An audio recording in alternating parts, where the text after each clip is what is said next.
A whiskey glass exploded against marble at 6:47 in the morning. Damian Moretti, Mafia boss, killer, heir to blood money and violence, stood there reeking of bourbon and expensive mistakes, watching the young housekeeper who refused to flinch. Everyone in his world performed fear. She didn't even blink. That silence became his obsession. Then his mother framed her for theft, and Damian stood frozen while the only honest person in his life walked out the door. Now he's hunting through Chicago's forgotten streets, searching for the woman who saw through his power and decided he wasn't worth saving. If you want to see how far a mafia boss will fall for redemption, stay until the end. Hit that like button and drop your city in the comments so I can see how far this story travels. The glass didn't slip. Damian Moretti threw it. He stood in the kitchen of the Moretti estate at dawn, still wearing the wrinkled black suit from last night's underground poker game where he'd broken a man's fingers for cheating and walked out with $60,000 in cash and cocaine residue on his shoes. His knuckles were split open. His breath tasted like whiskey and cigar smoke. The expensive perfume clinging to his collar belonged to a woman whose name he'd already forgotten. He wanted a reaction: anger, fear, respect, anything. The young housekeeper crouched beside the shattered glass without looking at him. Her blonde hair was tied back loosely. Her movements were calm and efficient, like his presence meant absolutely nothing. Claire Whitmore picked up the broken shards piece by piece and deposited them into a small trash bag she'd pulled from her apron pocket. Damian watched her hands, steady, no trembling. "You're not going to say anything?" His voice came out rougher than intended. Claire glanced up briefly. Her eyes were hazel with flecks of gold that caught the morning light streaming through the tall windows. She looked at him the way someone might look at a thunderstorm, aware of it, but not impressed. "Would you like me to get you another glass, Mr. Moretti?" Her tone was polite, professional, detached. It made him irrationally angry.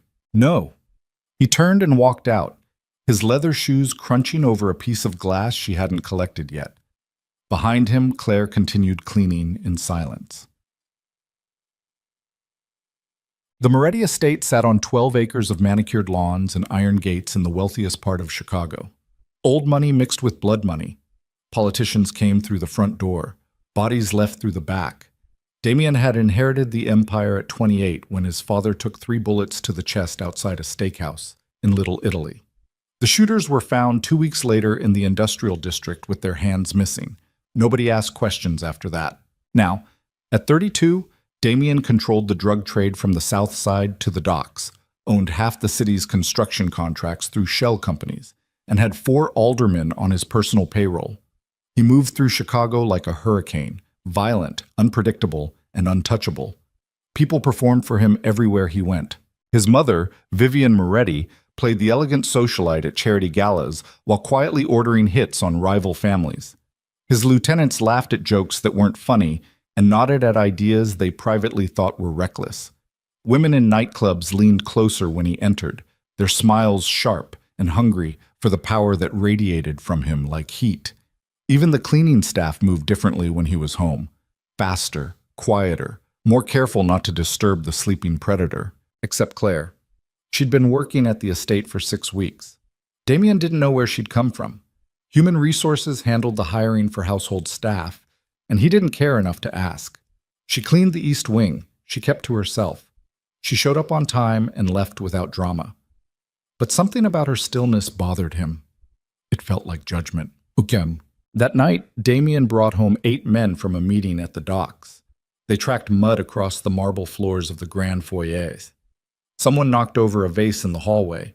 Another man vomited bourbon into the guest bathroom sink and didn't bother cleaning it up. By 3 in the morning, the mansion smelled like cigars, sweat, and violence waiting to happen. Damian stood in his private study while the men talked logistics, shipping routes, payoffs, territory disputes with the Corelli family on the north side. He barely listened. His attention kept drifting to the window overlooking the gardens where security lights cast long shadows across the hedges. "Boss?" He turned. Marco, his underboss, stood in the doorway holding a bottle of whiskey and 2 glasses.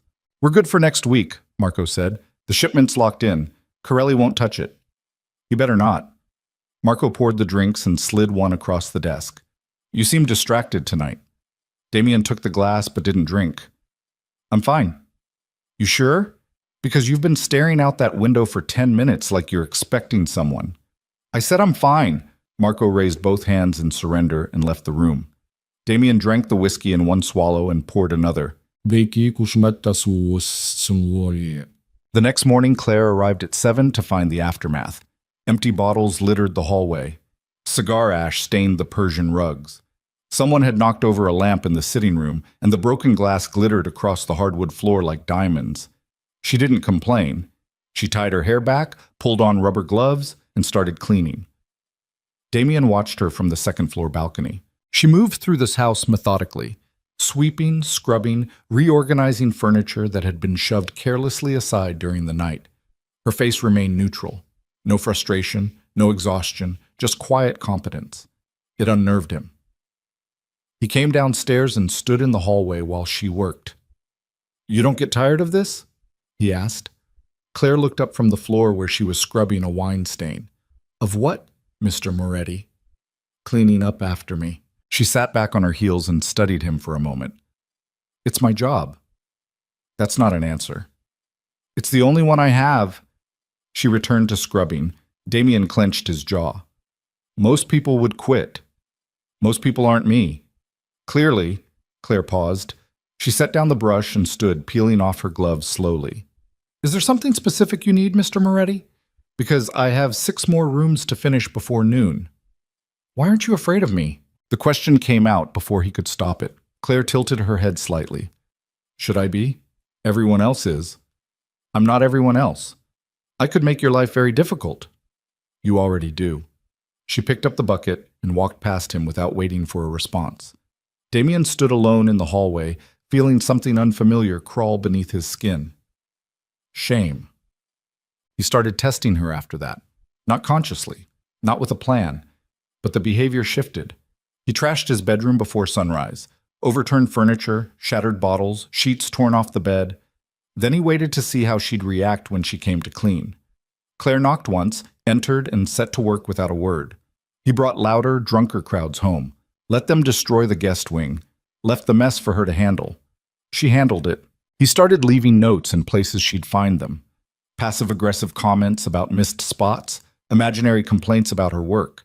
He wanted to provoke something. Anger, tears, resignation. She never responded. The notes disappeared into the trash. Weeks passed like this. The obsession grew quietly. Damien found himself timing his mornings to cross paths with her in the kitchen.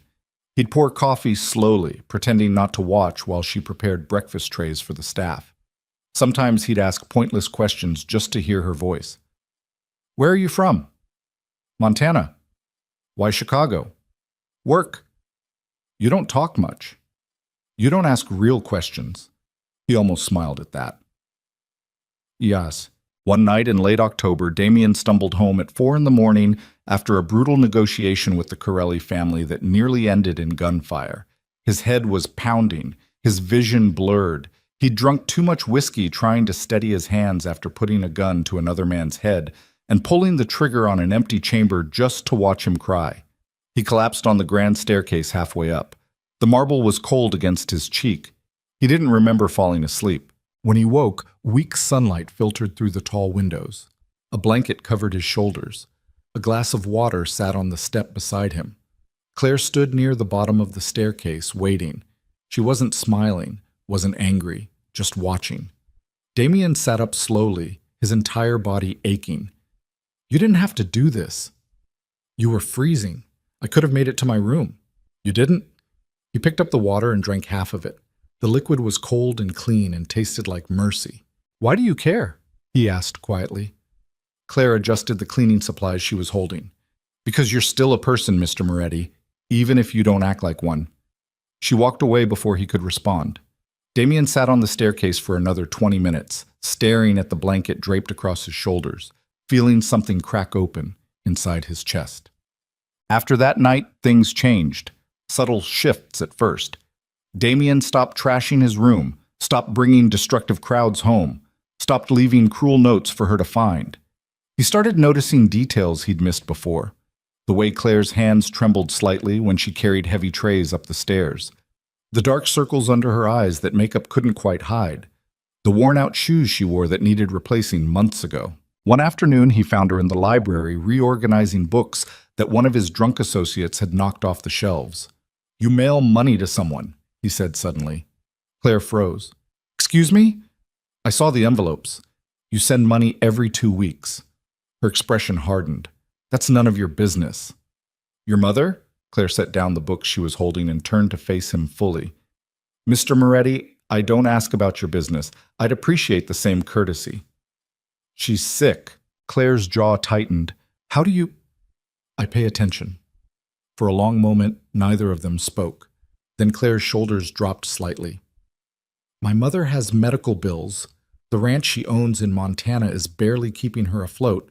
I send what I can." "How much does she need?" "That's not—" "How much?" Claire looked at him like she was seeing him clearly for the first time. "Why do you care?" Damien didn't have an answer that made sense. "I just do," he said quietly. Claire studied him for another moment, then turned back to the bookshelf. "She needs about $4,000 a month to stay stable. I send 2. I'll cover the rest."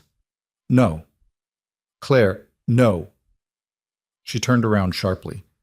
"I don't take charity from men like you." "Men like me?"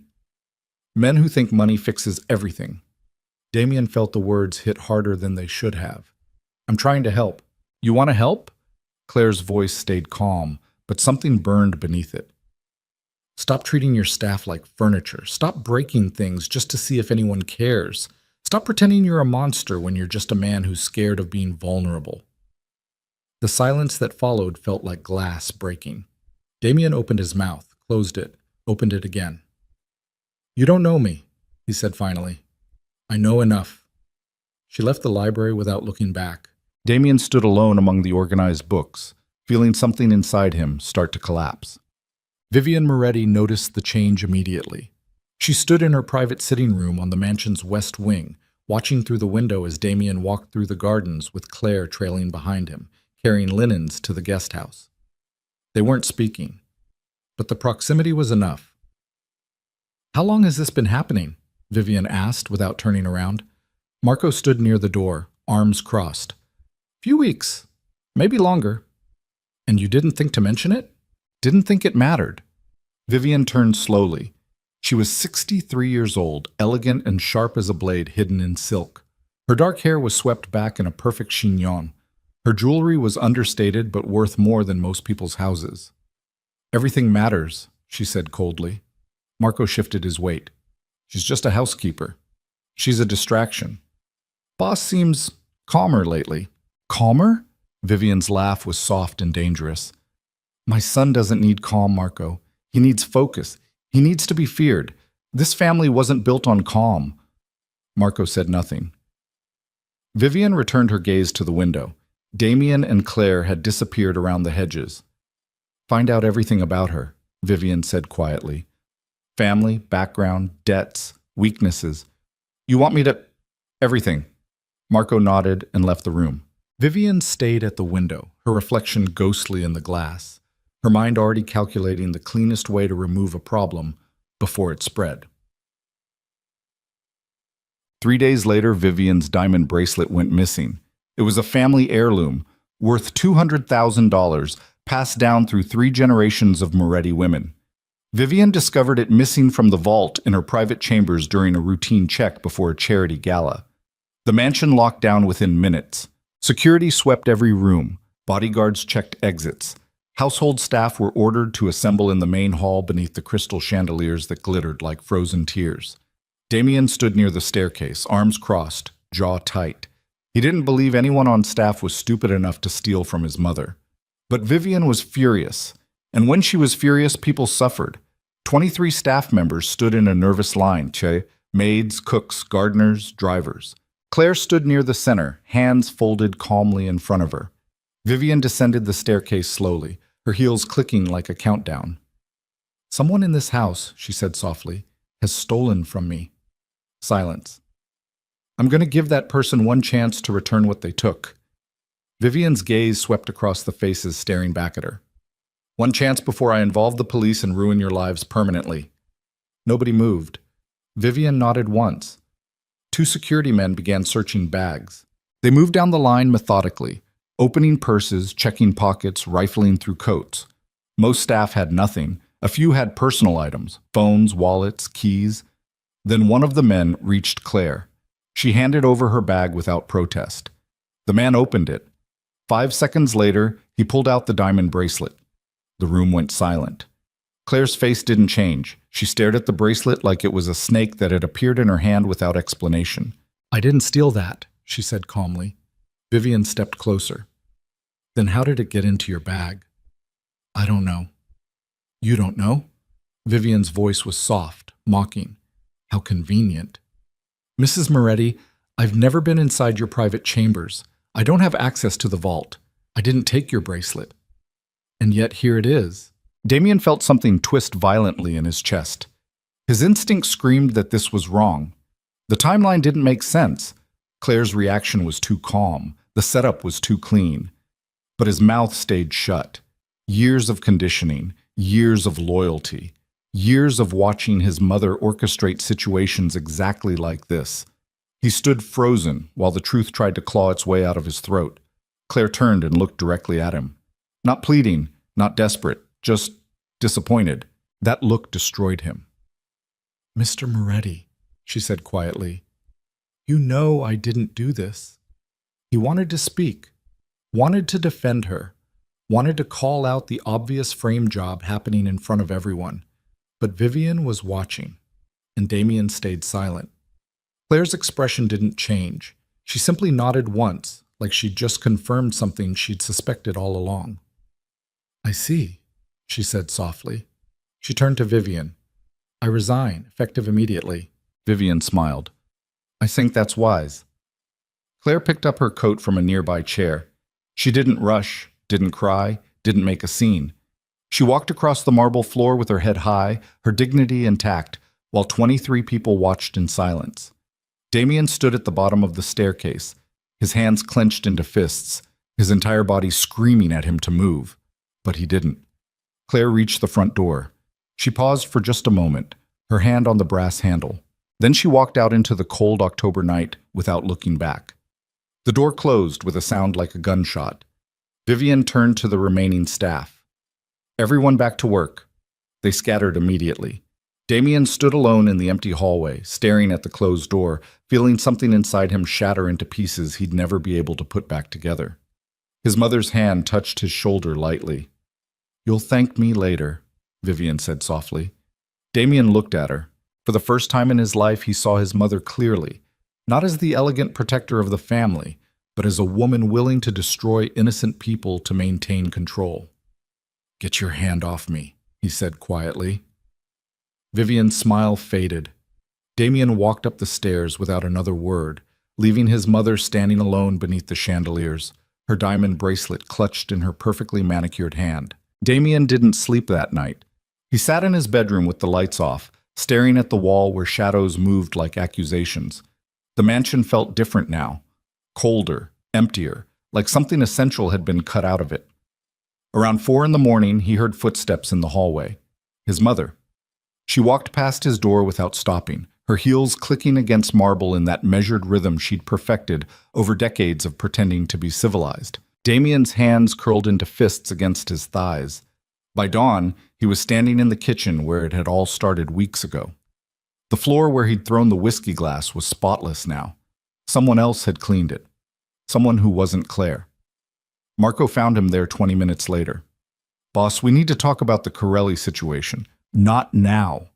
It's important. They're pushing back on the territory agreement." "I said not now." Marco stopped. He studied Damien's face carefully. "You all right?" "Do I look all right?" "Honestly? No." Damien turned away from the window.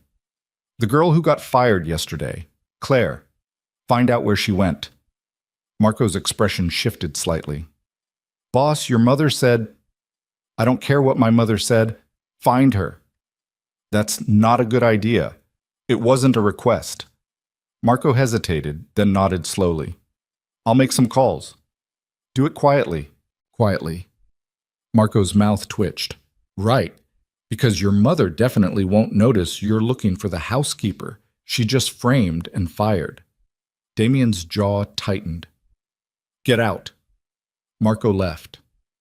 Damien stood alone in the kitchen, his reflection distorted in the stainless steel of the refrigerator, looking like a stranger. The next 3 days passed like torture. Damien went through the motions, attended meetings, reviewed shipment manifests, signed off on bribes for aldermen and construction contracts. But his mind was somewhere else entirely. He kept replaying that moment in the hallway, Claire's face when she looked at him, not angry, not betrayed, just disappointed, like she'd expected better and realized she'd been wrong. That look haunted him worse than any violence he'd ever committed. On the 4th day, Marco came back with information. They met in Damien's private study after midnight. Marco dropped a folder on the desk. She's staying with a couple on the south side, Marco said. Elderly. The husband has Parkinson's. Claire's taking care of them in exchange for room and board. Damien opened the folder. Inside were photos taken from a distance. Claire walking down a residential street carrying groceries.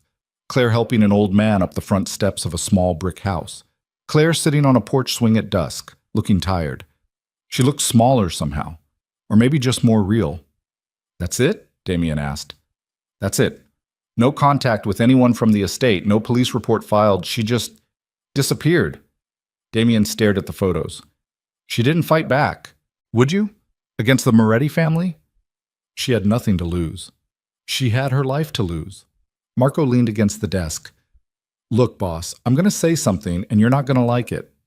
When do I ever? Your mother did this deliberately. She wanted the girl gone, so she made her gone. Clean, efficient, no mess. Marco paused. That's how this family works. You know that. It was wrong. Wrong doesn't matter in our world. You taught me that. Damien looked up sharply. Don't quote me back to myself. Then don't act surprised when your mother does exactly what you would have done a year ago. The words landed like a punch. Damien closed the folder slowly. Get out, Marco. Boss, get the fuck out. Marco left without another word. Damien sat alone in the study, the photos spread across his desk like evidence of his own cowardice. 2 days later, Vivian called a family dinner. These weren't requests, they were summons. Damien arrived at 7. The dining room was set with crystal and silver, the table long enough to seat 20 but occupied by only 3. Damien, Vivian, and his younger sister Elena, who'd flown in from New York for reasons nobody had explained yet. Elena looked different, sharper. She'd cut her dark hair short and wore a black suit that made her look like a younger, angrier version of their mother. You look like hell, Elena said as Damien sat down. Thanks. She's not wrong. Vivian dabbed her lips with a napkin. You've been distracted lately. I'm fine. You're not fine. You're obsessing over a housekeeper. The table went quiet. Elena glanced between them. What housekeeper? Nobody important, Vivian said smoothly. Damien's fork scraped against his plate. Her name was Claire. Was, Vivian emphasized. Past tense. She's gone, Damien. Let it go. You framed her. Elena's eyebrows shot up. You what? It was necessary, Vivian said calmly. The girl was becoming a distraction. Damien was losing focus. She had to be removed. Removed? Damien's voice was flat, like she was a problem to solve. She was. Elena leaned back in her chair, looking between them with something close to fascination. Jesus Christ, Mom, even for you that's cold. This family requires difficult decisions. You both know that. Framing an innocent woman isn't a difficult decision, Damien said. It's cruelty. Vivian set down her fork with precision. Don't lecture me about cruelty, Damien. I've spent 30 years protecting this family from people who would destroy us without blinking. That girl was making you weak. She was making me human. Same thing. The silence that followed felt like a blade pressed against skin. Elena spoke first. So what happens now? Now? Vivian smiled slightly. Damien moves on. He refocuses on the business, and we never speak of this again. And if I don't? Damien asked quietly. Then you're a fool. I've been a fool for years, Mother. At least now I'm aware of it.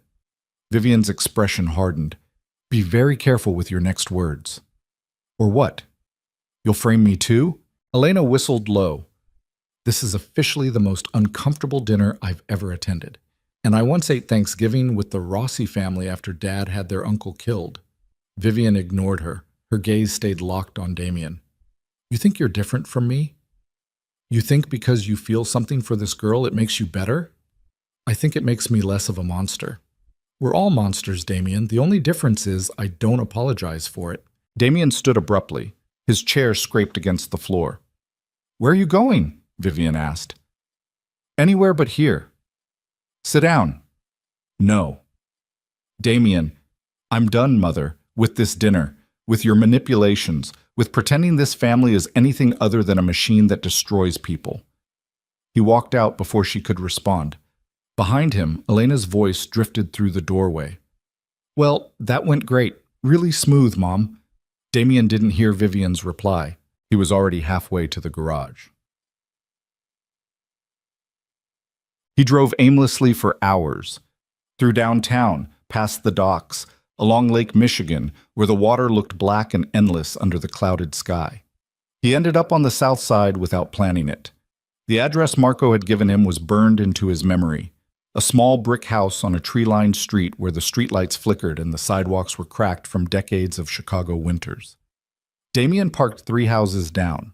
He sat in his car with the engine off, staring at the lit windows where shadows moved behind curtains. One shadow was Claire. He could see her silhouette, helping someone stand, moving carefully through what looked like a living room. She was working again, taking care of people who couldn't take care of themselves. The same thing she'd done at the Moretti estate, except now she was doing it somewhere honest. Damien's hands gripped the steering wheel until his knuckles turned white. He wanted to knock on that door, wanted to apologize, wanted to explain that he'd been a coward, but he was trying to change. But what right did he have? He'd stood there and let his mother destroy her. He'd chosen silence over courage. And Claire had walked away with her dignity intact while he stayed trapped in a mansion full of ghosts. Damien started the car and drove away before she could see him. The next morning, Marco came to him with news. The Corelli family's making moves, Marco said. They hit one of our shipments last night, stole 40 keys of product, killed 2 of our guys. Damien looked up from the paperwork he'd been pretending to read. Where? Industrial district, near the old steel mill. And you're just telling me this now? I told you last night. You didn't answer your phone. Damien rubbed his face. What do they want? Leverage. They know we've been weak lately. They're testing boundaries. Weak. The word tasted bitter. Is that what people are saying? Marco hesitated. People are saying you're distracted, that your head's not in the game. Maybe it's not. Boss, this is serious. Corelli's trying to start a war. If we don't respond, we look vulnerable. Other families will start circling. Then we respond. How? Damien stood. Set up a meeting tomorrow night. Neutral location. Tell Corelli I want to discuss terms. He's not going to negotiate. He's going to push. Let him push. I need to see how far he'll go. Marco studied him carefully. You're planning something. I'm always planning something. No, this is different. You've got that look. What look? The one you get before you do something reckless. Damien almost smiled. Then I guess you better be ready. The meeting was set for midnight at an abandoned warehouse near the river. Damien brought 4 men. Marco, 2 enforcers, and Tommy, his driver who'd been with the family since Damien was a teenager. They arrived early and swept the building. Empty offices, rusted machinery, concrete floors stained with God knows what. The Corelli family showed up 20 minutes late. Antonio Corelli was 60 years old, built like a brick wall, with gray hair slicked back and a scar running from his left eyebrow to his jaw. He'd been running the North Side for 30 years and had survived 3 assassination attempts. He walked in flanked by 6 men. The numbers were uneven deliberately, a power play. Antonio stopped 10 feet away. Moretti, you look like shit.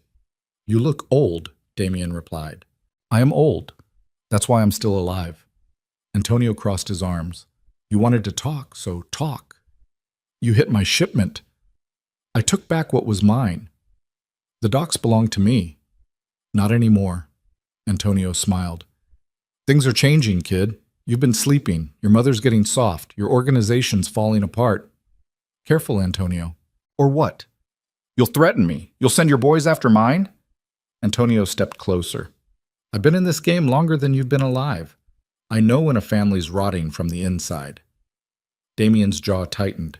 You're overstepping. I'm taking what I'm owed. Your father promised me access to the southern routes 10 years ago. He died before making good on it. Now I'm collecting.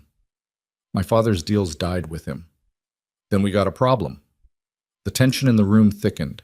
Marco shifted his weight subtly, ready to move. Tommy's hand drifted toward the gun beneath his jacket. Antonio's men responded with identical movements. For a long moment, nobody spoke. Then Damien did something nobody expected. He laughed. Not a polite laugh. A real one. Bitter and exhausted and edged with something dangerous. You think this is funny? Antonio's face darkened. I think it's exactly what I deserve, Damien said. I've been so busy destroying my own life that I didn't even notice you circling like a vulture. Damien, Marco warned quietly. Damien ignored him. Here's what's going to happen, Antonio. You're going to return my product. You're going to stay on your side of the city, and in exchange, I won't burn down every business you own before sunrise. Antonio's expression didn't change. You got nothing to threaten me with, don't I? Damien pulled out his phone. I know about the real estate deal you're running through that shell company in Springfield. The one with the state senator's signature on documents dated 6 months after he died. Antonio went very still. I know about the heroin shipment you're hiding in the refrigerated trucks at your nephew's restaurant. And I know your daughter's getting married next month to a federal prosecutor who has no idea what his future father-in-law does for a living. The color drained from Antonio's face. So here's the deal, Damien continued. You back off, or I make one phone call and destroy everything you've spent 3 decades building. Silence. Antonio's hand twitched toward his gun. Marco moved immediately, weapon drawn and aimed at Antonio's head. Tommy and the enforcers followed suit. The Corelli men drew their weapons in response. 8 guns pointed across 10 feet of empty space. You really want to do this? Damien asked quietly. Because I've got nothing left to lose, Antonio. Absolutely nothing. That makes me very, very dangerous. Antonio stared at him for a long moment. Then slowly, he raised a hand. His men lowered their weapons. Marco kept his gun trained on Antonio's head. Stand down, Marco, Damien said softly. Boss. Stand down! Marco lowered his weapon reluctantly. Antonio straightened his jacket. You win this round, Moretti, but you better watch your back. I always do. Antonio and his men left without another word. The warehouse fell silent except for the sound of rain starting to fall outside.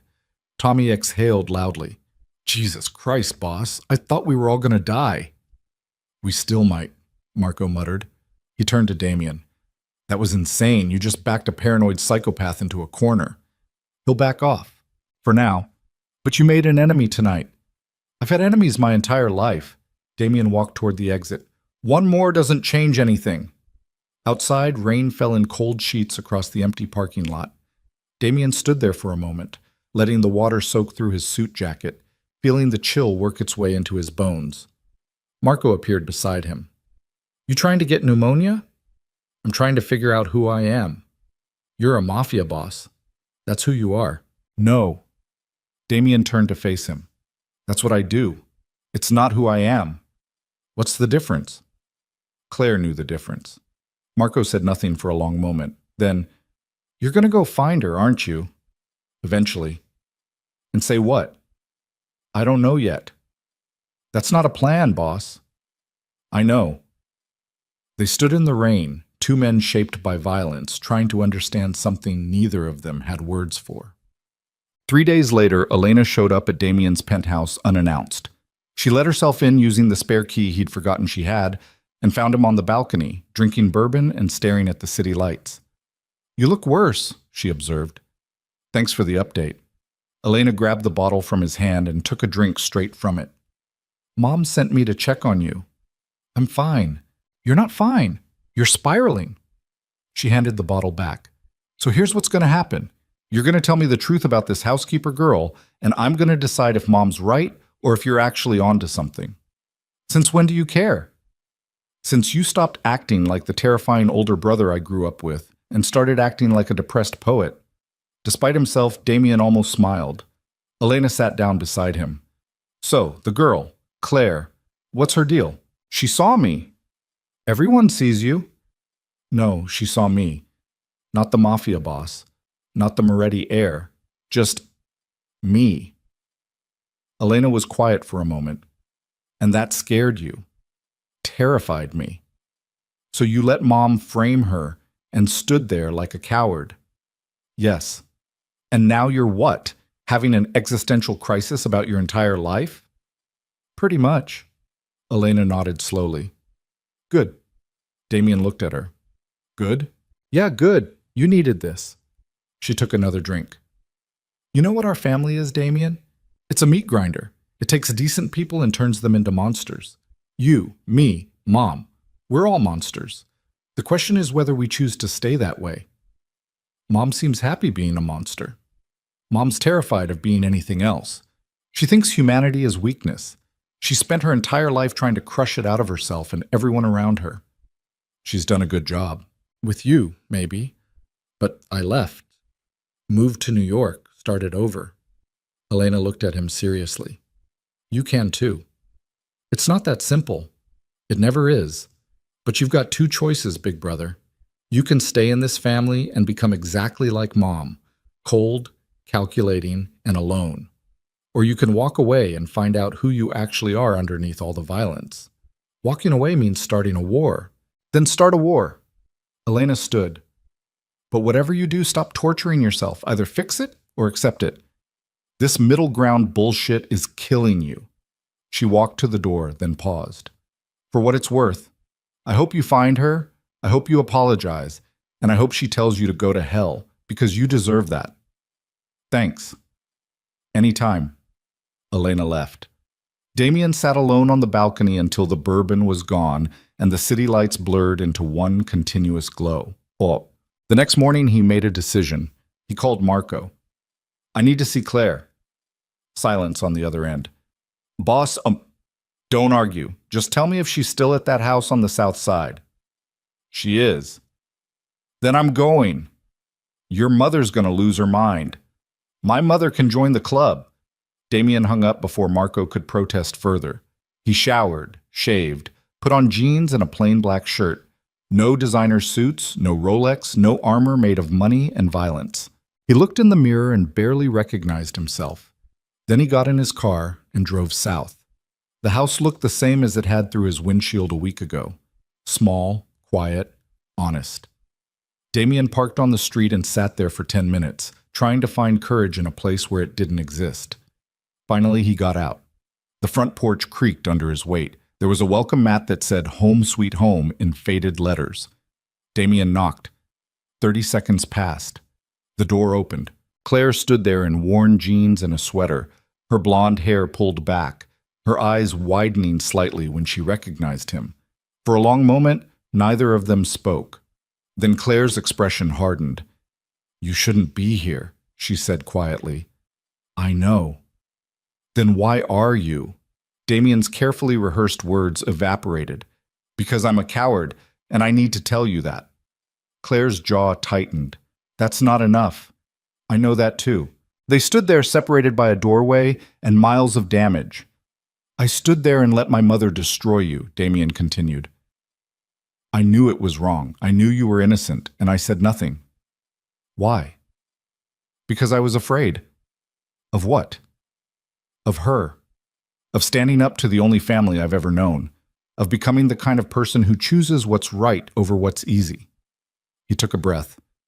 I spent my whole life being a monster. You made me want to be something else. And that terrified me. Claire's expression didn't soften. You think showing up here and confessing makes it better? No.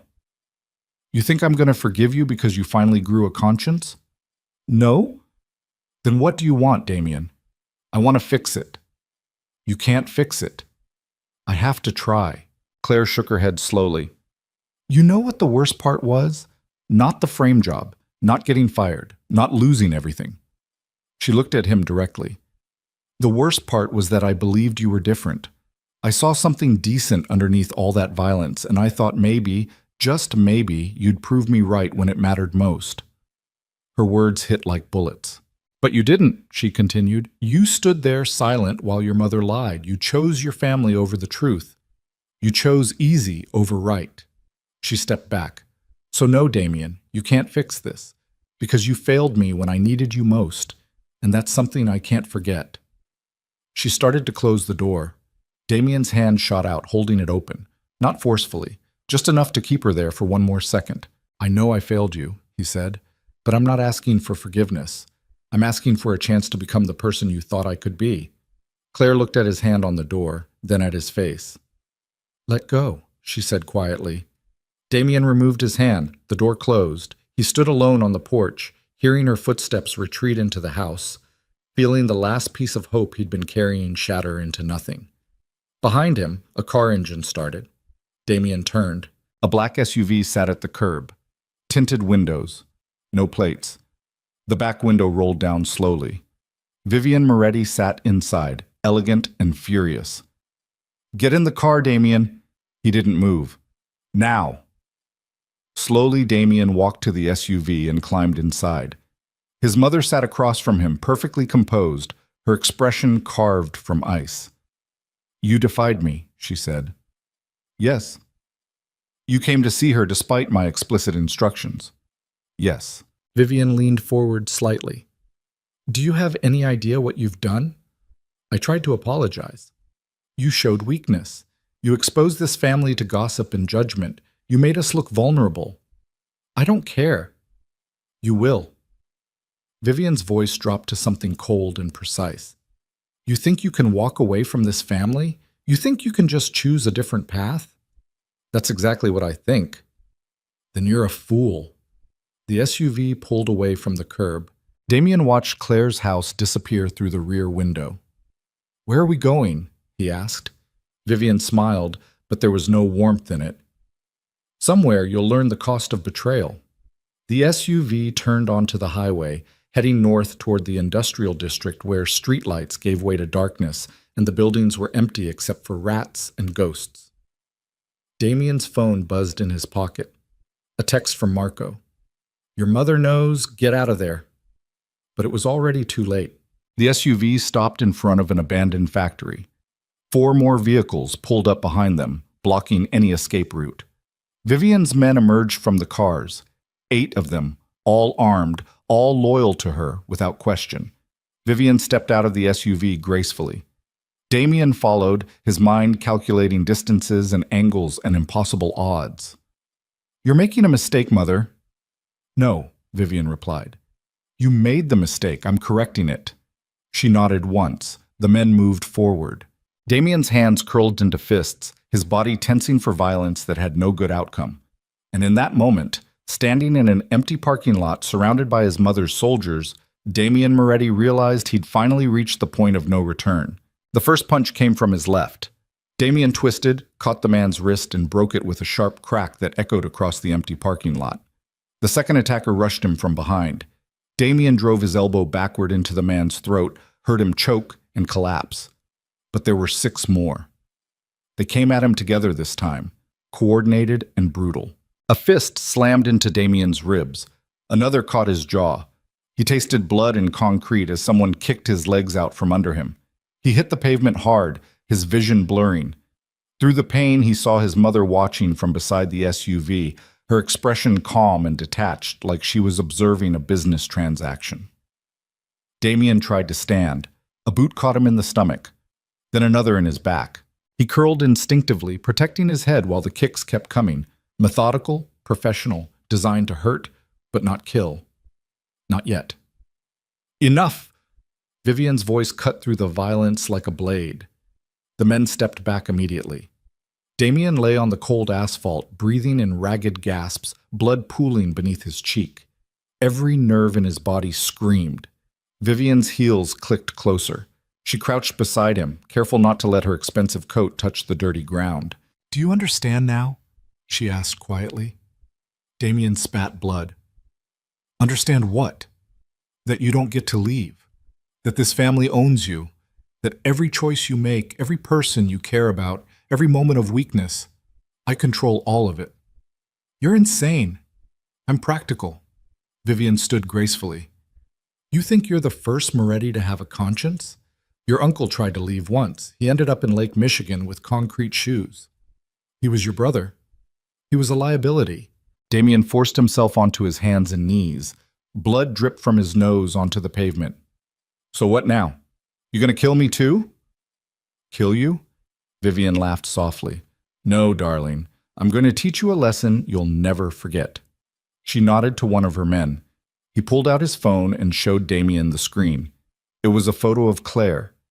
Recent. High resolution. Taken from across the street of the house where she'd been living. Damien's blood went cold. You touch her. I won't have to touch her, Vivian interrupted. You will. What? That girl rejected you tonight, told you to leave, made you look weak. Vivian's voice was calm, almost gentle. But she's still a problem. She knows too much about this family. She's seen too much. And most importantly, she represents everything that's making you soft. She doesn't know anything. She knows you. That's enough. Vivian turned to her men. Get him up. Two of them hauled Damien to his feet. His ribs screamed in protest. His vision swam. Vivian stepped closer. Here's what's going to happen. You're going to go back to that house. You're going to tell Claire that you need to speak with her privately. And you're going to bring her to me. No. Yes. I won't do it. Vivian's smile was sharp as broken glass. Then I'll send someone else. Someone less delicate. Someone who'll make her disappear in ways that keep me up at night. Damien tried to lunge at her. The men holding him tightened their grip, their fingers digging into his bruised arms. You see? Vivian said softly. You can't protect her. You can't save her. The only choice you have is whether her death is quick or slow. You're a monster. I'm your mother, and I'm trying to save you from yourself. She nodded again. The men dragged Damien toward one of the waiting cars. Bring her to the old brewery on Ashland by midnight, Vivian called after him, or I'll assume you've chosen the slow option. They shoved Damien into the back seat. The door slammed. The car pulled away from the factory, heading back south. Damien sat in darkness, tasting blood, feeling his body scream, his mind racing through options that didn't exist. He had 4 hours. Maid. The car dropped him 3 blocks from Claire's house. Damien stumbled out, his body protesting every movement. Blood had dried on his face. His suit was torn and filthy. He looked like exactly what he was, a man who'd been beaten and broken. He leaned against a streetlight, trying to breathe through the pain radiating from his ribs. His phone buzzed. A text from Marco. Where are you? Damien didn't answer. Another text. Your mother's planning something. Don't do anything stupid. Too late for that. Damien pocketed the phone and started walking. Each step felt like dragging himself through glass. His mind kept circling the same impossible equation. If he brought Claire to his mother, she died. If he didn't, she still died. Just slower, more painfully, with Vivian's best killers making sure she suffered. There was no third option, no escape route, no clever solution. Just 2 different kinds of hell.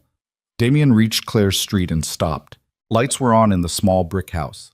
Through the window, he could see her moving inside, helping the elderly man into a chair, adjusting blankets, performing small acts of kindness for people who couldn't pay her anything except gratitude.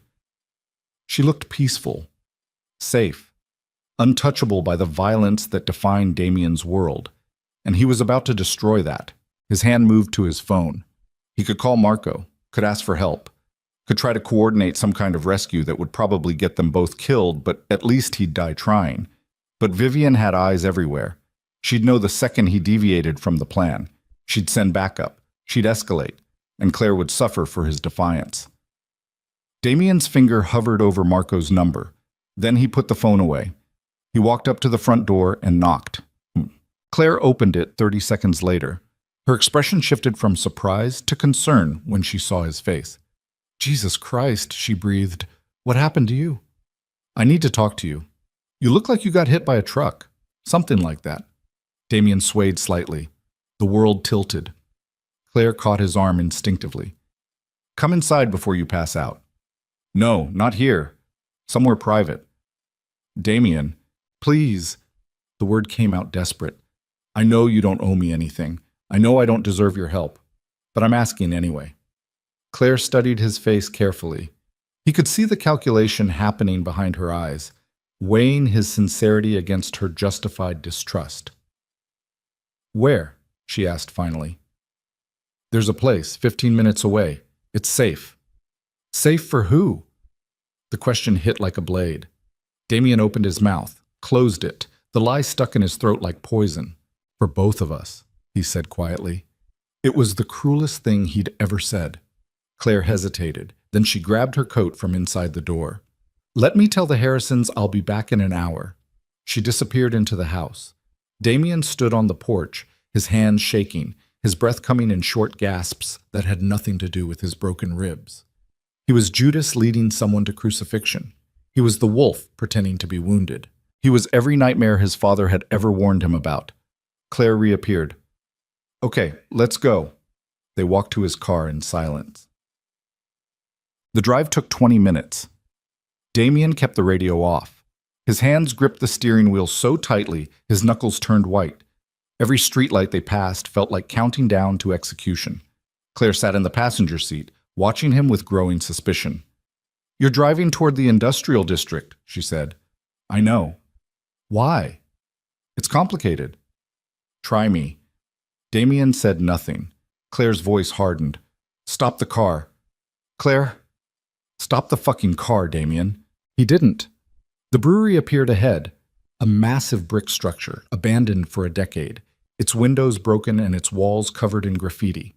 3 black SUVs sat in the parking lot like coffins waiting to be filled. Damien pulled in and killed the engine. Silence. Claire stared at the SUVs, then at Damien. Understanding crashed across her face like cold water. You brought me here to die. No. Then what? I don't know. You don't know? Her voice cracked. You show up at my door looking half dead, convince me to get in your car, and drive me to the middle of nowhere surrounded by your mother's men, and you don't know? She gave me a choice. What choice? Bring you here or watch her send people to make you disappear slowly. The words hung in the air like smoke. Claire's breathing quickened. So you chose to hand me over yourself. That's your idea of protection? I didn't know what else to do. You could have warned me. You could have told me to run. She would have found you. So I was dead either way, and you just decided to be the one holding the knife? Claire's hand moved to the door handle. You're exactly the monster I thought you were. She tried to open the door. It was locked from the driver's controls. Let me out, Claire said quietly. I can't. Let me out, Damien. Not until I figure out how to fix this. There's nothing to fix. You made your choice. She slammed her palm against the window. Let me the fuck out. The passenger door opened from the outside. One of Vivian's men stood there, gun drawn, expression blank. Ms. Whitmore, he said politely, please come with me. Claire looked at Damien one last time, not with anger, not with fear, with complete and utter disappointment. I hope this destroys you, she said softly. Then she stepped out of the car. Hush. They took her inside the brewery. Damien followed, his body moving mechanically, his mind screaming. The interior was cavernous. High ceilings, rusted equipment, concrete floors stained with decades of industrial runoff. Vivian stood in the center beneath a flickering work light, elegant as always, completely out of place in the industrial decay. 2 men flanked her. 4 more stood near the exits. Claire was pushed forward. She stumbled but caught herself, her posture straightening immediately. Claire Whitmore, Vivian smiled. We meet again. Go to hell. Charming. Vivian circled her slowly. You know, I almost respect you. Almost. You had every opportunity to disappear quietly, to take the hint and move on with your life. But instead, you stayed. You kept working. You made my son fall in love with you. I didn't make him do anything. Didn't you? Vivian stopped directly in front of her. You saw a powerful man and decided to see what you could extract from him. Money, protection, status. That's not what happened. No? Vivian glanced at Damien. Then what was it? True love? Claire didn't answer. It doesn't matter, Vivian continued. What matters is that you represent a weakness I can't tolerate. My son was perfectly functional before you, cold, efficient, feared. Now he's questioning everything, hesitating, showing mercy. Maybe that's called being human. Vivian slapped her. The sound echoed across the empty brewery. Claire's head snapped to the side. When she looked back, blood trickled from her split lip, but her eyes were steady. Humanity, Vivian said coldly, is what gets people killed in our world. Damien stepped forward. Mother, stay where you are. This has gone far enough. It hasn't even started. Vivian nodded to one of her men. He pulled out a gun and handed it to Damien. Damien stared at the weapon like it was a snake. What is this? A choice, Vivian replied. The real one, not the illusion I gave you earlier. I'm not going to... You're going to kill her, Damien, right here, right now. Or I will. And then I'll kill the elderly couple she's been living with. Then I'll find her mother in Montana and make sure she dies slowly from lack of medical care. The gun felt heavy as death in Damien's hand. Claire stood perfectly still. Do it. Damien looked at her. What? You heard me. Do it.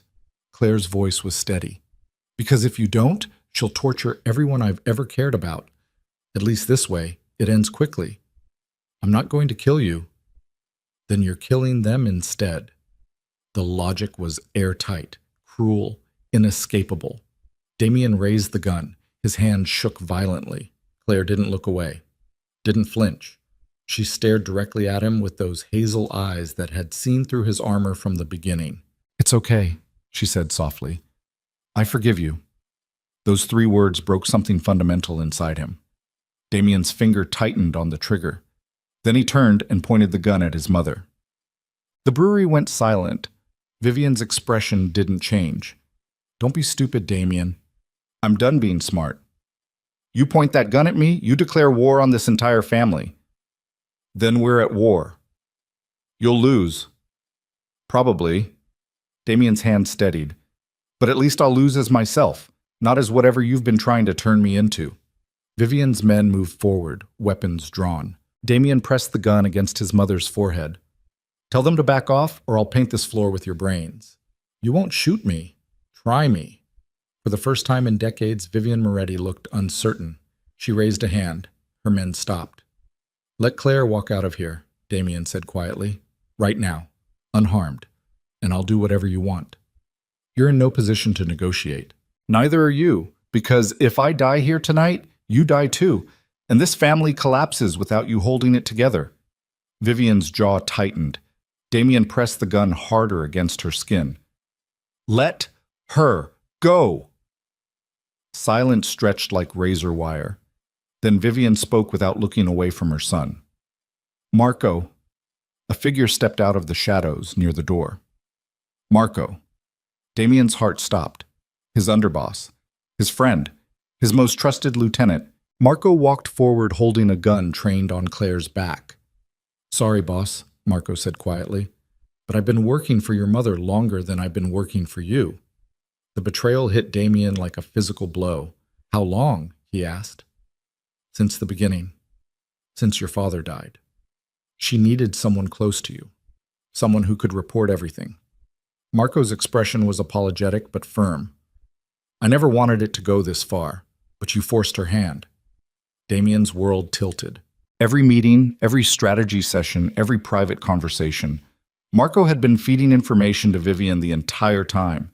There had never been any privacy, never been any escape. Lower the gun, boss, Marco said. Before this gets worse. Damien kept the weapon pressed against his mother's head. If you shoot her, I shoot Vivian. We all die together. Or you lower the gun, and maybe Claire walks out of here alive.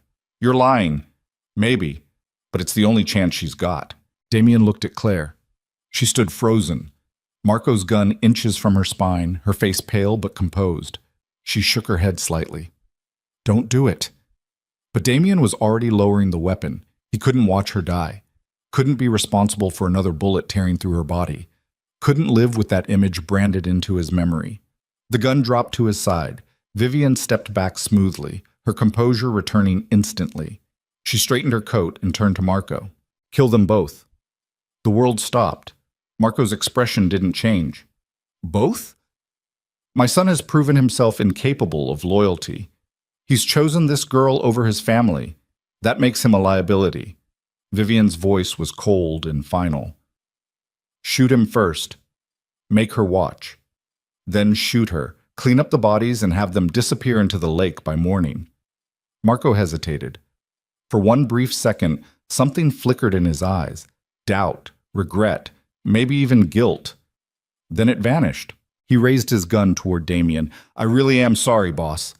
The gunshot echoed through the brewery like thunder. But the bullet didn't hit Damien. It hit one of Vivian's men standing near the door. The man collapsed, blood spreading across the concrete. Everyone froze. Marco swung his gun toward the other guards. Get down, boss! Now! Damien tackled Claire to the ground as gunfire erupted across the brewery. Marco emptied his clip into Vivian's men with surgical precision. 2 more dropped. The others scattered, returning fire that pinged off rusted machinery and shattered ancient windows. What the fuck are you doing? Damien shouted over the chaos. Saving your ungrateful ass! Marco reloaded behind a support pillar. You think I actually wanted to kill you? I've been stalling your mother for weeks. You told her everything. I told her what she needed to hear to keep you alive. Another burst of gunfire. Marco returned it without hesitation. Vivian had disappeared into the shadows, her voice screaming orders that were barely audible over the violence. Get Claire out of here, Marco yelled. There's a door behind the old bottling equipment. Goes to the loading dock. My car's waiting. What about you? I'll handle this. Go. Damien grabbed Claire's hand and ran. They sprinted through the brewery, ducking behind equipment while bullets shredded the air around them. Claire stumbled. Damien caught her, pulled her forward, his broken ribs screaming with every movement. The door appeared ahead. Metal, rusted, barely visible in the dim light. Damien slammed into it, locked. He kicked it, once, twice. The third time it burst open. They fell through into the cold night air of the loading dock. A car sat 30 feet away, engine running. They ran for it.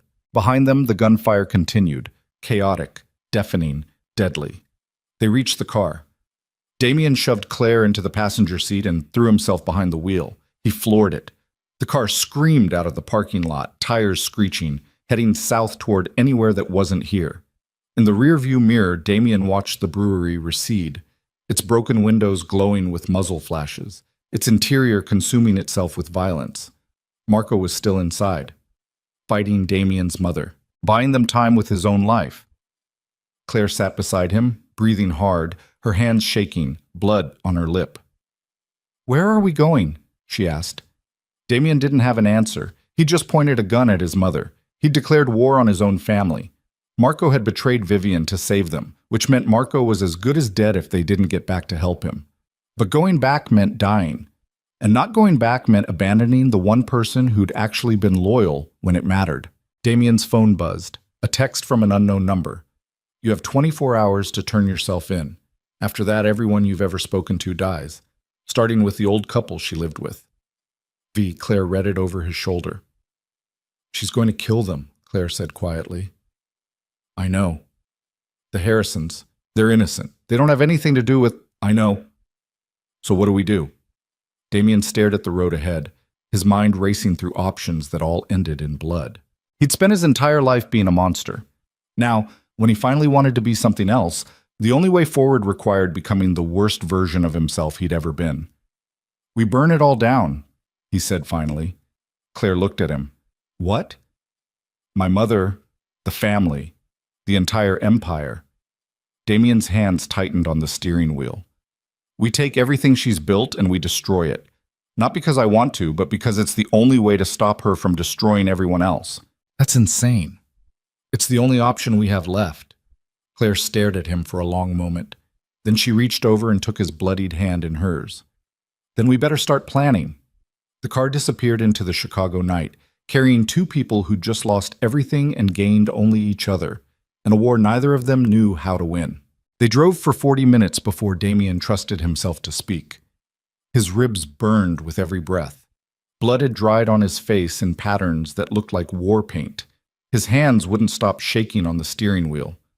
Claire sat beside him in silence, staring out the window at Chicago passing by and blurred streetlights and neon signs. "We need to get the Harrisons," she said finally. "I know." "And then?" "Then we disappear until I figure out how to end this." Claire turned to look at him. "You don't have a plan?" "Not yet." "Your mother has resources. She has soldiers. She has the entire Chicago underworld in her pocket." Claire's voice was steady but sharp. "What do we have?"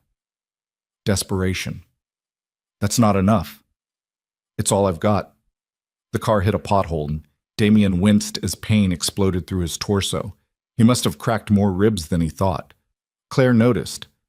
"You need a doctor." "I need to keep moving. You're bleeding internally. I can see it in your eyes." "I've had worse." "When?" Damien didn't answer. They pulled off the highway onto surface streets. The South Side neighborhoods were quiet at this hour. Windows dark, cars parked along curbs, the occasional streetlight flickering like a dying heartbeat. Damien's phone buzzed. He ignored it. It buzzed again. Claire picked it up. "It's Marco." "Don't answer." "He might have information. Or he might be leading them to us." "You don't trust him?" "I don't trust anyone anymore." Damien took a sharp turn. "Marco spent years feeding my mother information. Maybe tonight was real. Maybe he actually saved us. Or maybe it was another layer of manipulation." "You really believe that?"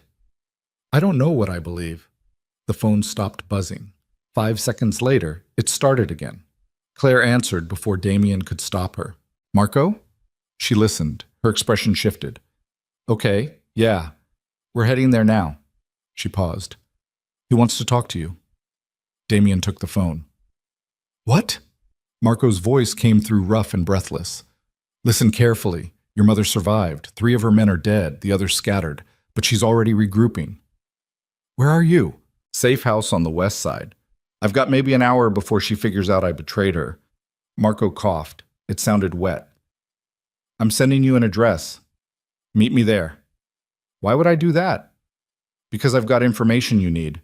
Files, documents, evidence of every dirty deal your mother's made for the past 20 years. Another cough. "Enough to burn down the entire organization." Damien's grip tightened on the phone. "You've had this the whole time?" "Insurance policy, in case she ever decided I knew too much." "And you're just offering it now?" "I'm offering it because tonight I chose you over her, which means I'm a dead man walking unless we take her down first." Marco's breathing was labored. "Meet me at the address. 1 hour. Come alone or don't come at all." The line went dead. Damien stared at the phone. A text appeared with an address in Humboldt Park. "Do you trust him?" Claire asked. "No." "But you're going anyway." "I don't have a choice." "You always have a choice." Damien looked at her. "You sound like someone who still believes in free will." "I sound like someone who knows you're about to do something stupid." "Probably." "Definitely." Claire crossed her arms. "But I'm coming with you." "Absolutely not." "You don't get to make that decision." "Claire, you think I'm safer alone right now? Your mother knows who I am. She knows where I've been living. She'll find me within 24 hours. Claire's voice hardened. "If we're doing this, we're doing it together. So stop pretending you're protecting me by keeping me away. It's too late for that."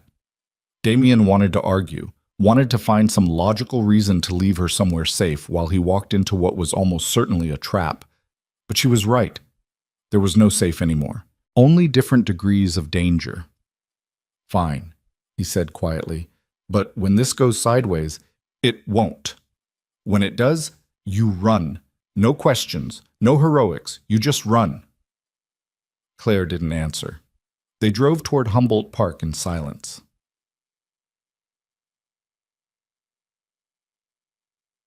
The address led them to a 3-flat apartment building wedged between a bodega and a closed barber shop. Graffiti covered the brick walls. The front door hung crooked on its hinges. Damien parked 2 blocks away. "Stay in the car," he said. "Not a chance." "Claire, we already had this argument. You lost."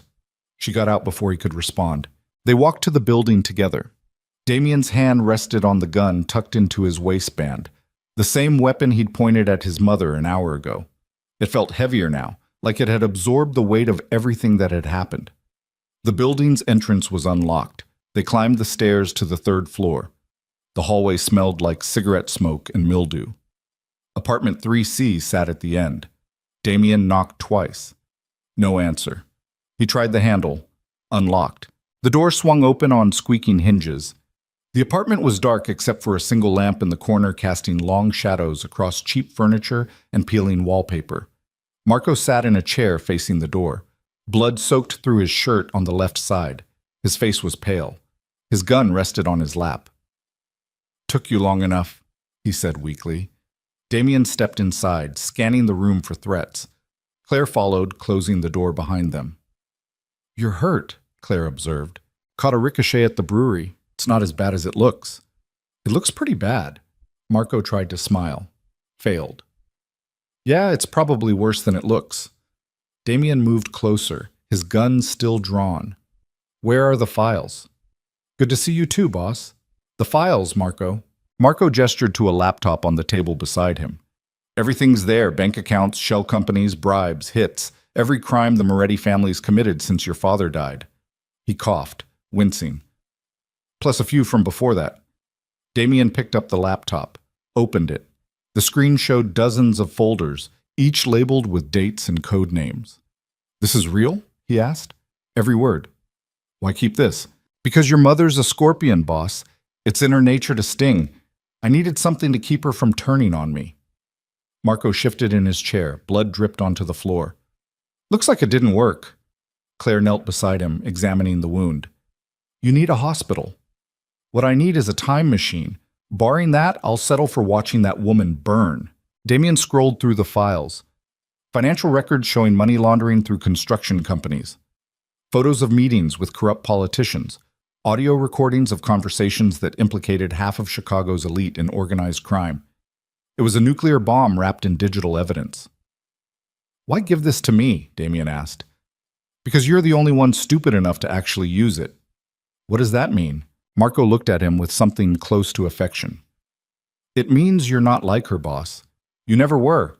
You pretended. You played the part. But underneath all that violence, you've got something she doesn't." "What?" "A conscience." Damien felt the word land like a punch. "That's not a compliment in our world," he said quietly. "No, but it's the only thing that's going to save it." The laptop screen flickered. Damien noticed a timer in the corner of one file, counting down. 2 minutes and 40 seconds remaining. "Marco, what is this?" "Insurance." "What kind of insurance?" Marco's smile was genuine this time. Tired, bloody, but real. "The kind that makes sure your mother can't kill me without consequences. That file's connected to a dead man's switch.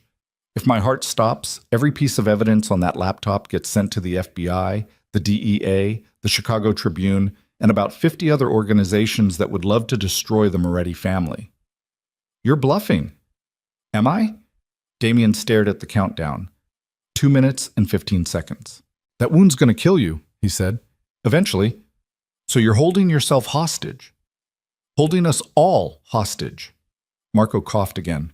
More blood. "Your mother can't touch me. Can't touch you. Can't touch Claire. Because the second I die, her empire collapses. She'll find a way around it.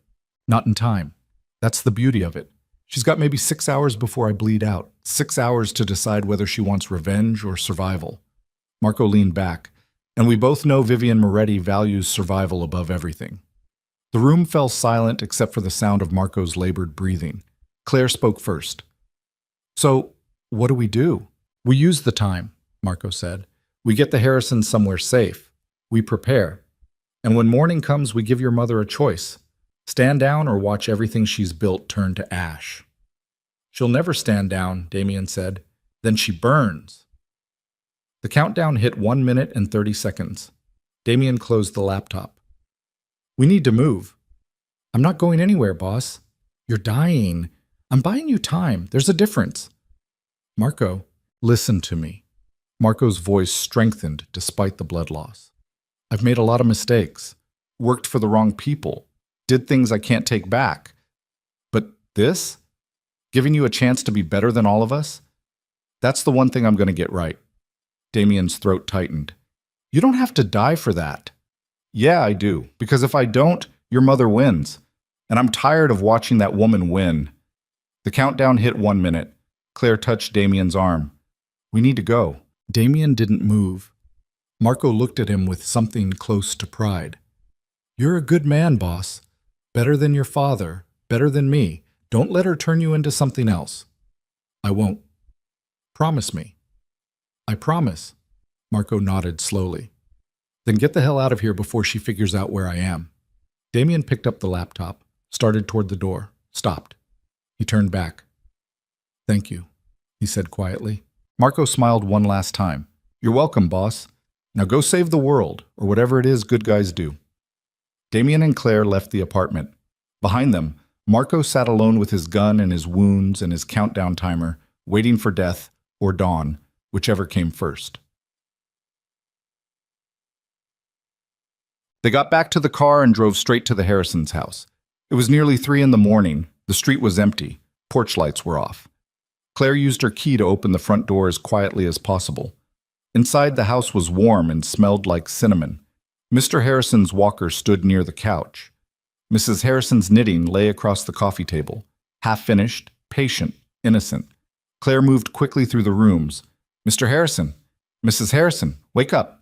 An elderly man appeared in the hallway, his white hair standing in every direction. Claire, what's going on? We need to leave, right now. It's 3 a.m. I know, I'm sorry, but it's not safe here anymore. Mrs. Harrison emerged behind her husband, wrapped in a robe, her expression confused but trusting. Dear, you're scaring us. I know. I'm sorry. Claire's voice cracked slightly. But I need you to trust me.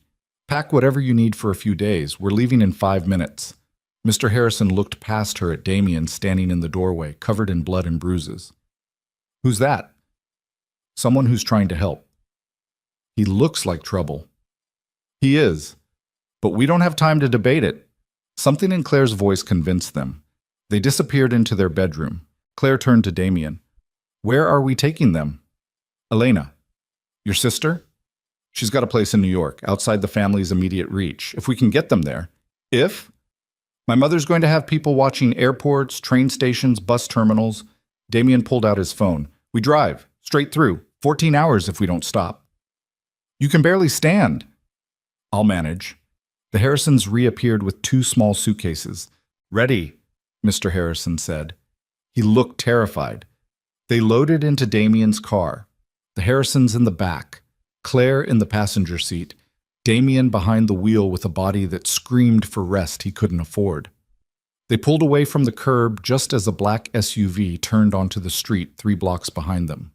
Damien watched it in the rearview mirror. We've got company. How many? 1 car, maybe 2 people inside. Will they follow? If they're smart. The SUV accelerated. Damien pressed the gas pedal to the floor. They flew through residential streets, running stop signs, taking corners too fast. The Harrisons gripped the seats. Claire braced herself against the dashboard. The SUV kept pace. They're not backing off, Claire said. I noticed. What's the plan? Currently, don't die. That's not a plan. It's all I've got right now. Damien took a hard left onto a main thoroughfare. The SUV followed. Traffic was light at this hour, but not empty. Damien wove between cars, his heart hammering, his ribs shrieking. The SUV gained ground. A gunshot cracked through the night. The rear window shattered. Mrs. Harrison screamed. Get down! Damien shouted. He yanked the wheel right, cutting across 2 lanes. The car behind them blared its horn. The SUV kept coming. Another gunshot. This one hit the trunk. Damien's mind raced. They couldn't outrun these guys forever. His car was faster, but he was injured and exhausted, and eventually he'd make a mistake that would get everyone killed. He needed an advantage. The highway entrance appeared ahead. Damien aimed for it. They hit the on-ramp at 70 miles per hour. The SUV followed, closing the distance. The highway stretched out dark and mostly empty. A few trucks, some late-night commuters.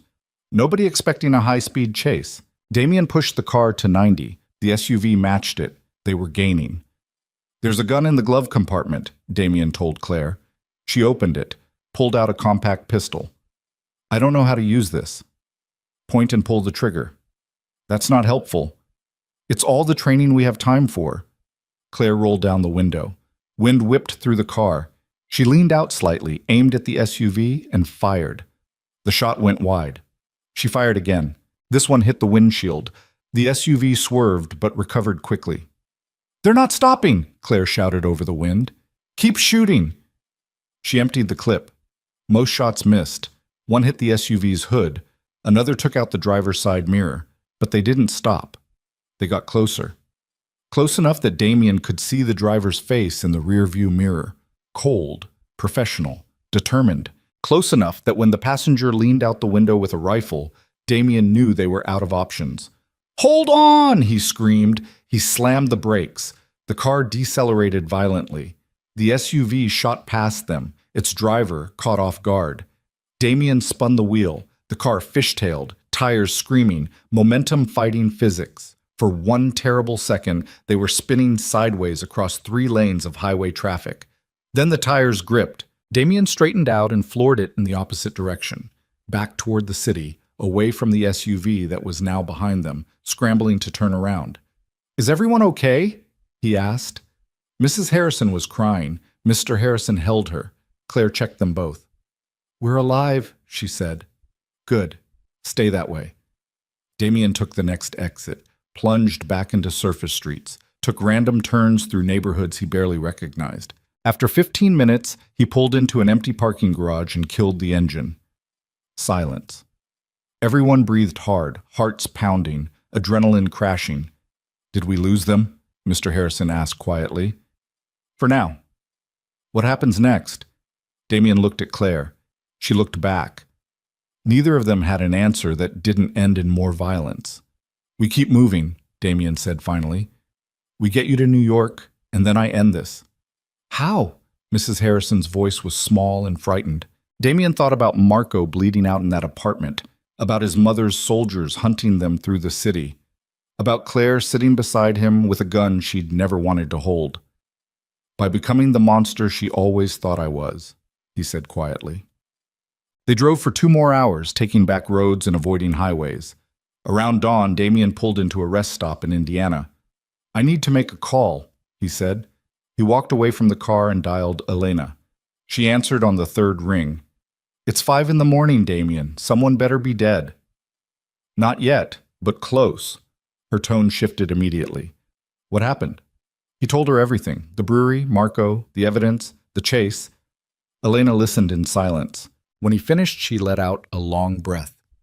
"Jesus Christ, you actually did it. You went to war with Mom. I didn't have a choice." "Everyone has a choice. You just made the right one for once." She paused.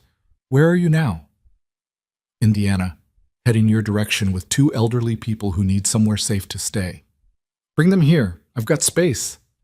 "Elena, don't argue. Just drive. I'll have everything ready." "Thank you." "Don't thank me yet. Because when you get here, we're going to have a very serious conversation about what comes next." "I know what comes next." "No, you don't. Because what comes next is the hard part." Elena's voice softened slightly. "You can't go back, Damien. You know that, right? After tonight, there's no reconciliation, no forgiveness. Mom will hunt you until one of you is dead." "I know." "And you're okay with that?" Damien looked back at the car where Claire sat with the Harrisons, exhausted and traumatized and alive because he'd chosen them over his family legacy. "Yeah," he said quietly. "I'm okay with that." "Then drive fast and watch your back." She hung up. Damien returned to the car. "We're good. Elena's expecting us." They drove. The sun rose over fields of corn and soybeans. Morning light painted the highway gold. The world looked almost peaceful if you ignored the bullet holes in the trunk and the blood dried on Damien's collar. Claire dozed in the passenger seat. The Harrisons slept in the back. Damien drove in silence, his body screaming for rest, his mind planning a war he had no idea how to win. Around noon, his phone buzzed. A text from an unknown number. "Marco's dead. The files are out. FBI's already moving on the Moretti accounts. You've destroyed everything. I hope it was worth it." Damien read it twice. Then a second text arrived. "Meet me tonight. Millennium Park. Midnight. Come alone or I start killing everyone you've ever cared about. Time to end this. Claire stirred awake. She read the messages over his shoulder. She's baiting you. I know. It's a trap. Probably. You're going anyway. I have to. Why? Damien kept his eyes on the road. Because she's right. It's time to end this, one way or another. They drove into New York by evening. Elena met them at her building, a renovated brownstone in Brooklyn that looked nothing like the Moretti estate. She hugged her brother briefly, then helped the Harrisons inside. They'll be safe here, she said. I've got private security. No connections to the family. Mom doesn't even know I own this place. Thank you. Elena studied his face. You look like you're about to do something stupid. Just finishing what I started. That's what I was afraid of. She grabbed his arm. Don't go back to Chicago, please. Just stay here. Disappear. Build a new life. I can't. Why not? Because if I run, she wins, and everyone I've ever cared about spends the rest of their lives looking over their shoulders. Damien pulled away gently. This ends tonight. You're going to get yourself killed. Maybe, but at least I'll die as myself. Elena's eyes filled with tears she refused to let fall. You're an idiot. I learned from the best. She almost smiled. Then she pulled him into another hug. Longer this time, tighter, like she was trying to hold on to something that was already slipping away. If you die, she whispered, I'm going to kill you. Fair enough. They separated. Claire appeared in the doorway. The Harrisons are settled. They're asking if you're staying for dinner. Tell them I can't. They won't understand. They don't have to. Claire stepped closer. If you're going back to face your mother, I'm coming with you. No. Damien, no. His voice was firm. You've already lost too much because of me. I'm not letting you lose your life too. That's not your decision. Yes, it is. They stared at each other. Years of violence and trauma and impossible choices hanging between them like smoke. When you confronted me at that house, Claire said quietly, you asked me why I wasn't afraid of you. Remember? I remember. I wasn't afraid because I saw something in you that you didn't see in yourself. She touched his face gently. You're not a monster, Damien. You never were. You were just a man trapped in a monster's life, trying to figure out how to escape. Did I escape?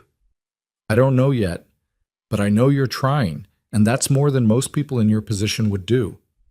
Damien closed his eyes, felt her hand warm against his bruised skin, felt something inside him finally settle into place. If I don't come back, you will. But if I don't, then I'll make sure everyone knows you tried to be better, that you chose people over power, that in the end you were brave enough to walk away from everything you'd ever known. She paused. But you better come back, Damien Moretti, because I didn't survive your mother's bullshit just to lose you now. He opened his eyes. I'll come back. Promise? I promise. She kissed him.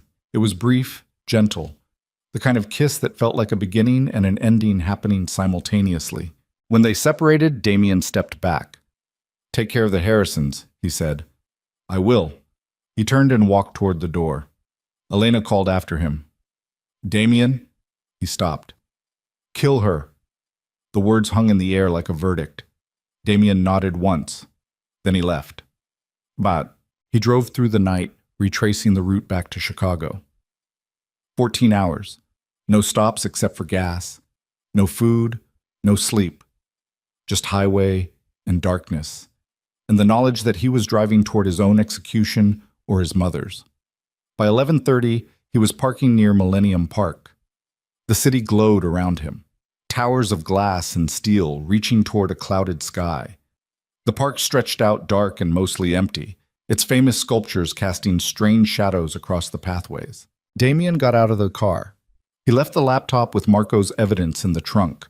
If he died tonight, Elena would know to retrieve it, to finish what he'd started. He checked his gun. Full clip. One in the chamber. Then he walked into the park alone.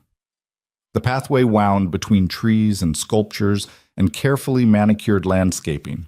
His footsteps echoed against concrete.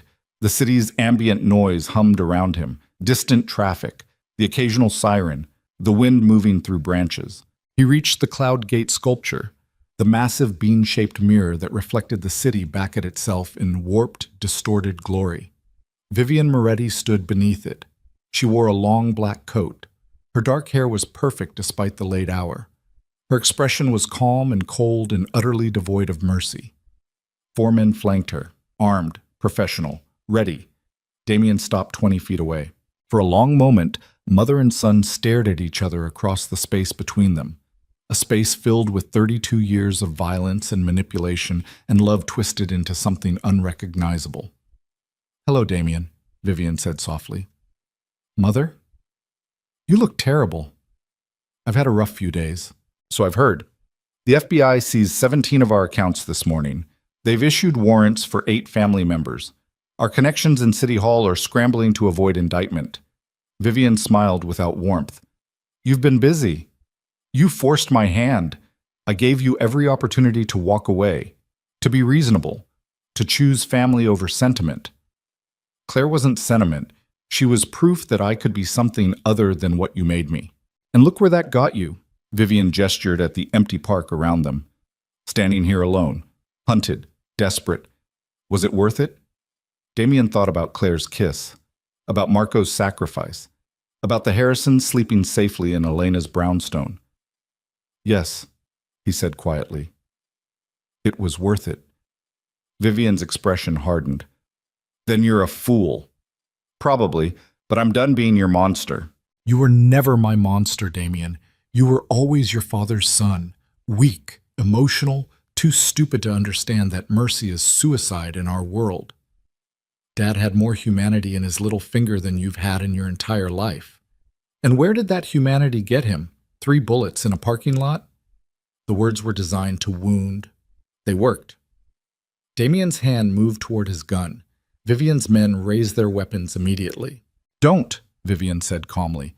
"You're outnumbered, outgunned. You can't win this." "Maybe not, but I can make sure you don't either." "What does that mean?" "It means Elena has copies of everything, every file, every recording, every piece of evidence Marco collected. If I die tonight, it all goes public. Your entire empire collapses within a week." Vivian's jaw tightened. "You're bluffing." "Try me." They stood in silence. The city hummed around them. The Cloudgate sculpture reflected their confrontation in distorted silver. 2 people who shared blood but nothing else, trapped in a moment that could only end one way. "What do you want?" Vivian asked finally. "I want you to let me go. Let Claire go. Let everyone I care about live their lives without your interference." "In exchange for what?" "In exchange for me destroying the evidence. All of it. You get to keep what's left of your empire." Vivian laughed. It was a cold, brittle sound. "You actually believe I'd trust you?" "You don't have a choice." "I always have choices." "Not anymore." Damien took a step forward. "You can kill me, but the evidence still goes out. You can hunt Claire, but the FBI will find you first. You can try to rebuild, but every connection you've ever made will abandon you the second they realize you're finished." Another step. "Or you can let us go. Accept the loss. Survive what's left." Vivian stared at him with something close to hatred. "You've destroyed everything," she said quietly. "You destroyed everything the moment you framed an innocent woman to control your son. I was protecting you. You were protecting yourself." The truth hung between them like a blade. Vivian's hand moved slightly. Her men tensed. Damien's fingers brushed the gun at his waist. For 5 long seconds, nobody breathed. Then Vivian lowered her hand. "Go," she said coldly. Damien didn't move. "What?" "Go. Leave Chicago. Take your girl and disappear. If I ever see you again, I'll kill you myself. But tonight you get to walk away." "Why?" "Because you're my son. And despite everything, I'm still your mother." Vivian's expression was hard as stone. "But understand this, Damien. The moment you leave, you're no longer a Moretti. You're nothing. No family, no legacy, no protection. I can live with that. We'll see." Damien backed away slowly. 3 steps, 5, 10. Vivian and her men didn't move. He reached the edge of the pathway. "Damien," Vivian called. He stopped. "I hope she's worth it. I hope whatever life you build with that girl makes up for everything you've lost." Her voice was quiet and devastating. Because you'll never stop looking over your shoulder. Never stop wondering when I'll change my mind. Never truly be free. Damien looked at his mother one last time. I already am, he said. Then he turned and walked into the darkness. Leaving the Moretti Empire, the violence, and the woman who'd given him life but nearly destroyed his soul standing alone beneath the Cloudgate sculpture, while Chicago slept and dawn approached and everything he'd ever been burned away like smoke in the wind. Damien didn't look back. He walked through Millennium Park with his hands shaking and his heart hammering against his broken ribs. Every step away from his mother felt like peeling off skin, painful, necessary, irreversible. The city stretched out around him in the pre-dawn darkness. Chicago had been his kingdom once. Now it was just a place he needed to escape before his mother changed her mind. He reached his car and sat behind the wheel for a long moment, staring at nothing. His phone buzzed. A text from Elena.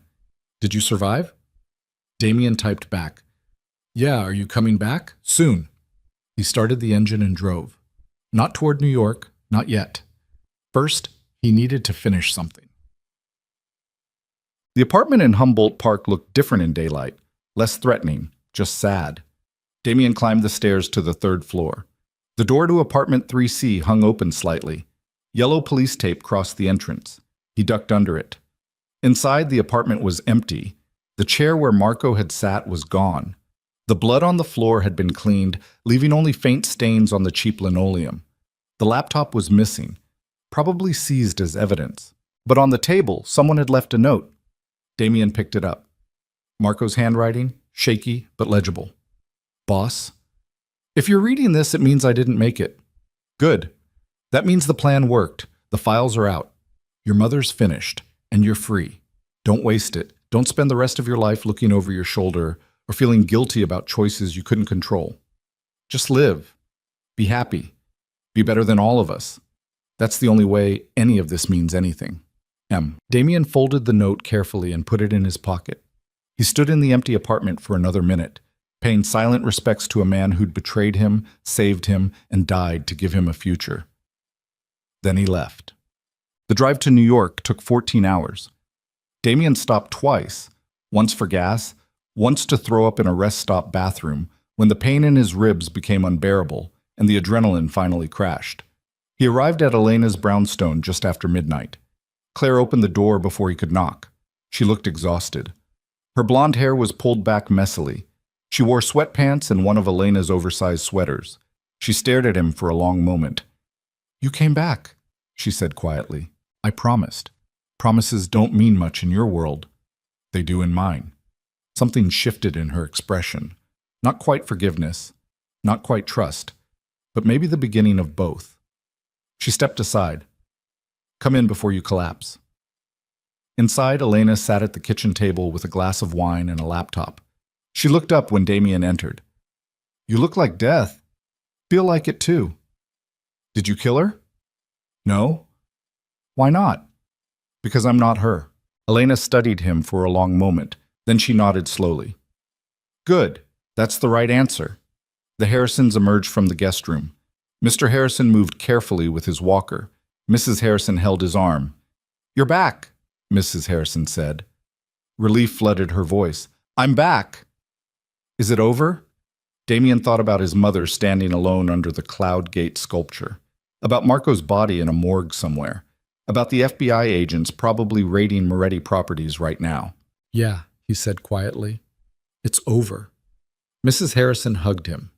He winced, but didn't pull away. When she released him, Mr. Harrison extended his hand. Thank you. For keeping us safe. For keeping her safe. He gestured toward Claire. Damien shook his hand. I'm sorry I put you in danger in the first place. You did what you had to do. That takes courage. Or stupidity.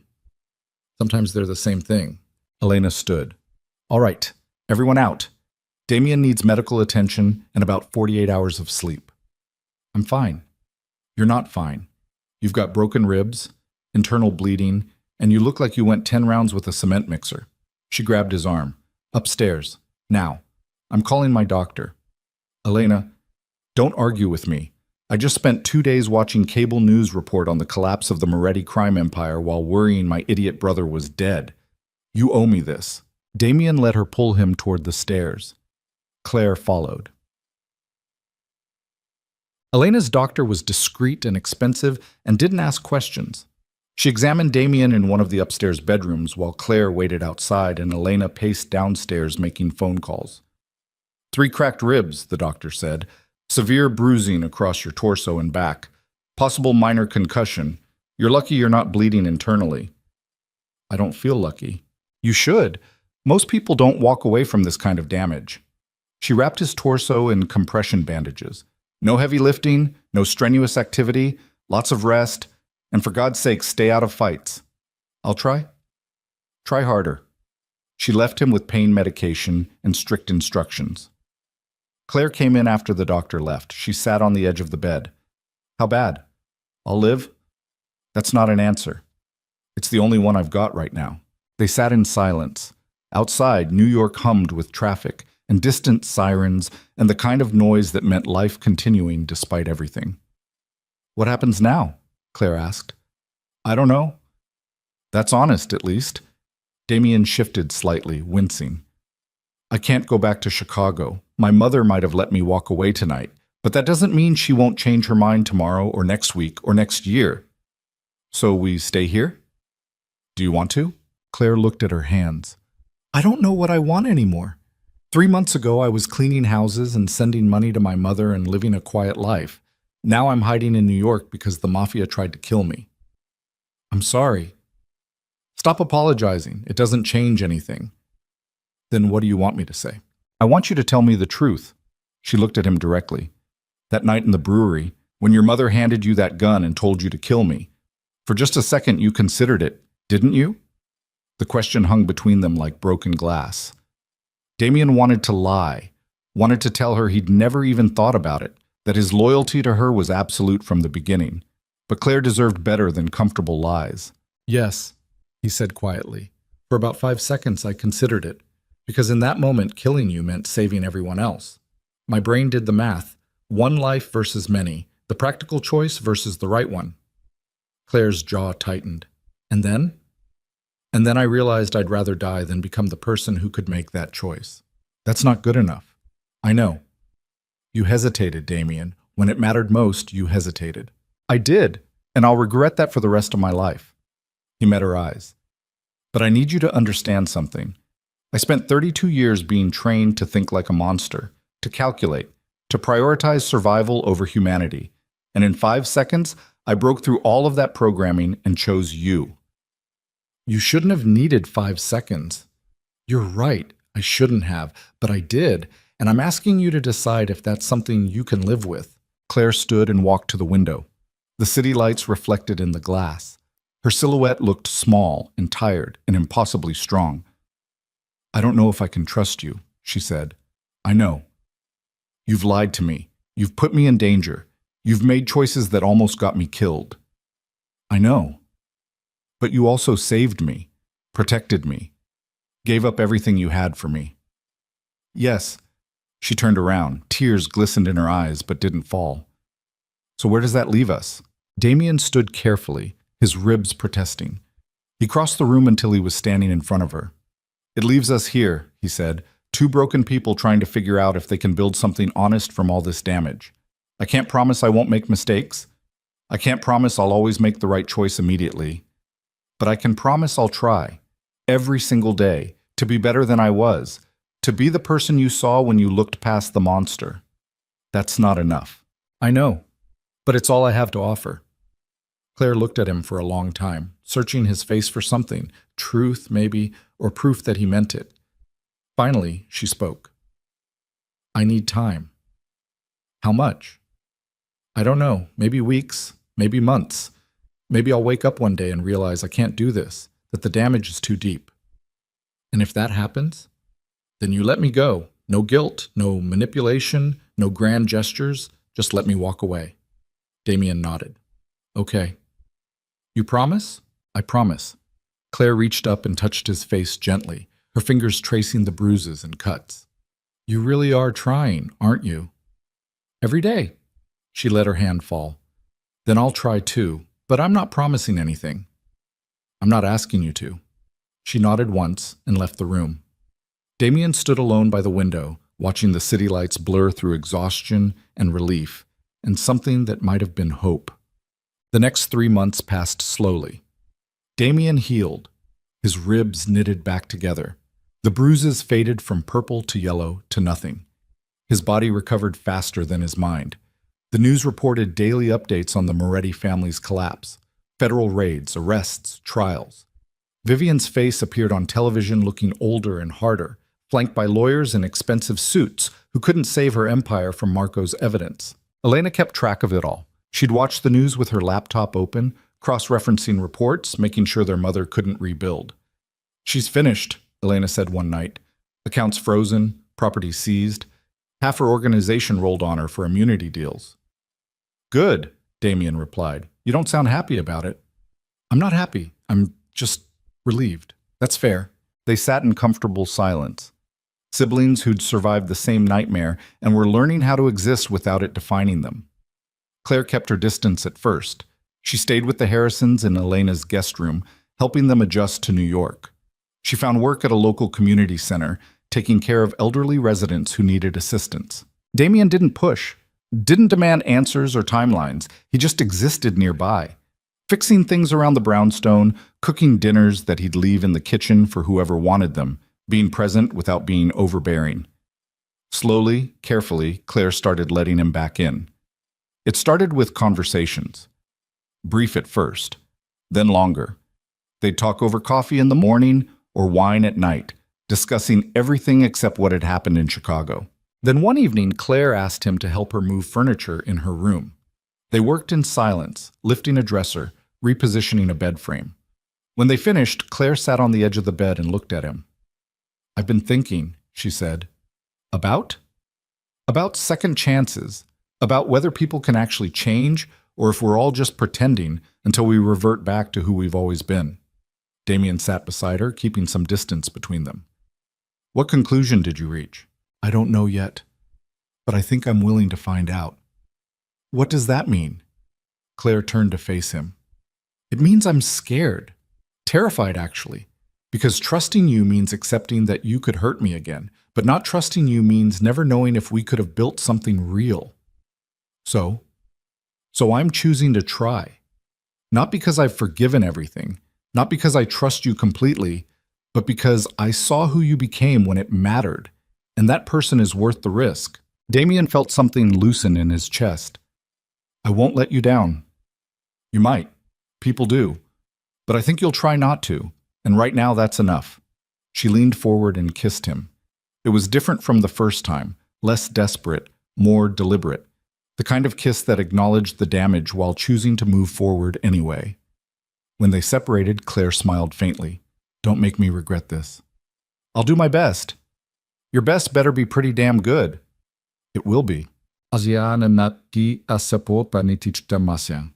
months after leaving Chicago, Damien sat in a coffee shop in Brooklyn with a newspaper and a cup of black coffee. The front page showed Vivian Moretti being led into a courtroom in handcuffs. The headline read, "Crime Boss Faces Life Sentence in Racketeering Case." Damien read the article twice. Then he folded the newspaper and left it on the table. Outside, the morning was cold and bright. People walked past bundled in coats, heading to jobs and lives that had nothing to do with organized crime or family empires built on violence. Damien walked to a small park 3 blocks away. Claire sat on a bench there, feeding pigeons with bread she'd bought from a corner deli. She looked peaceful, content, like the trauma had scarred her but not broken her. She noticed him approaching and smiled. "You're late." "I got distracted." "By what?"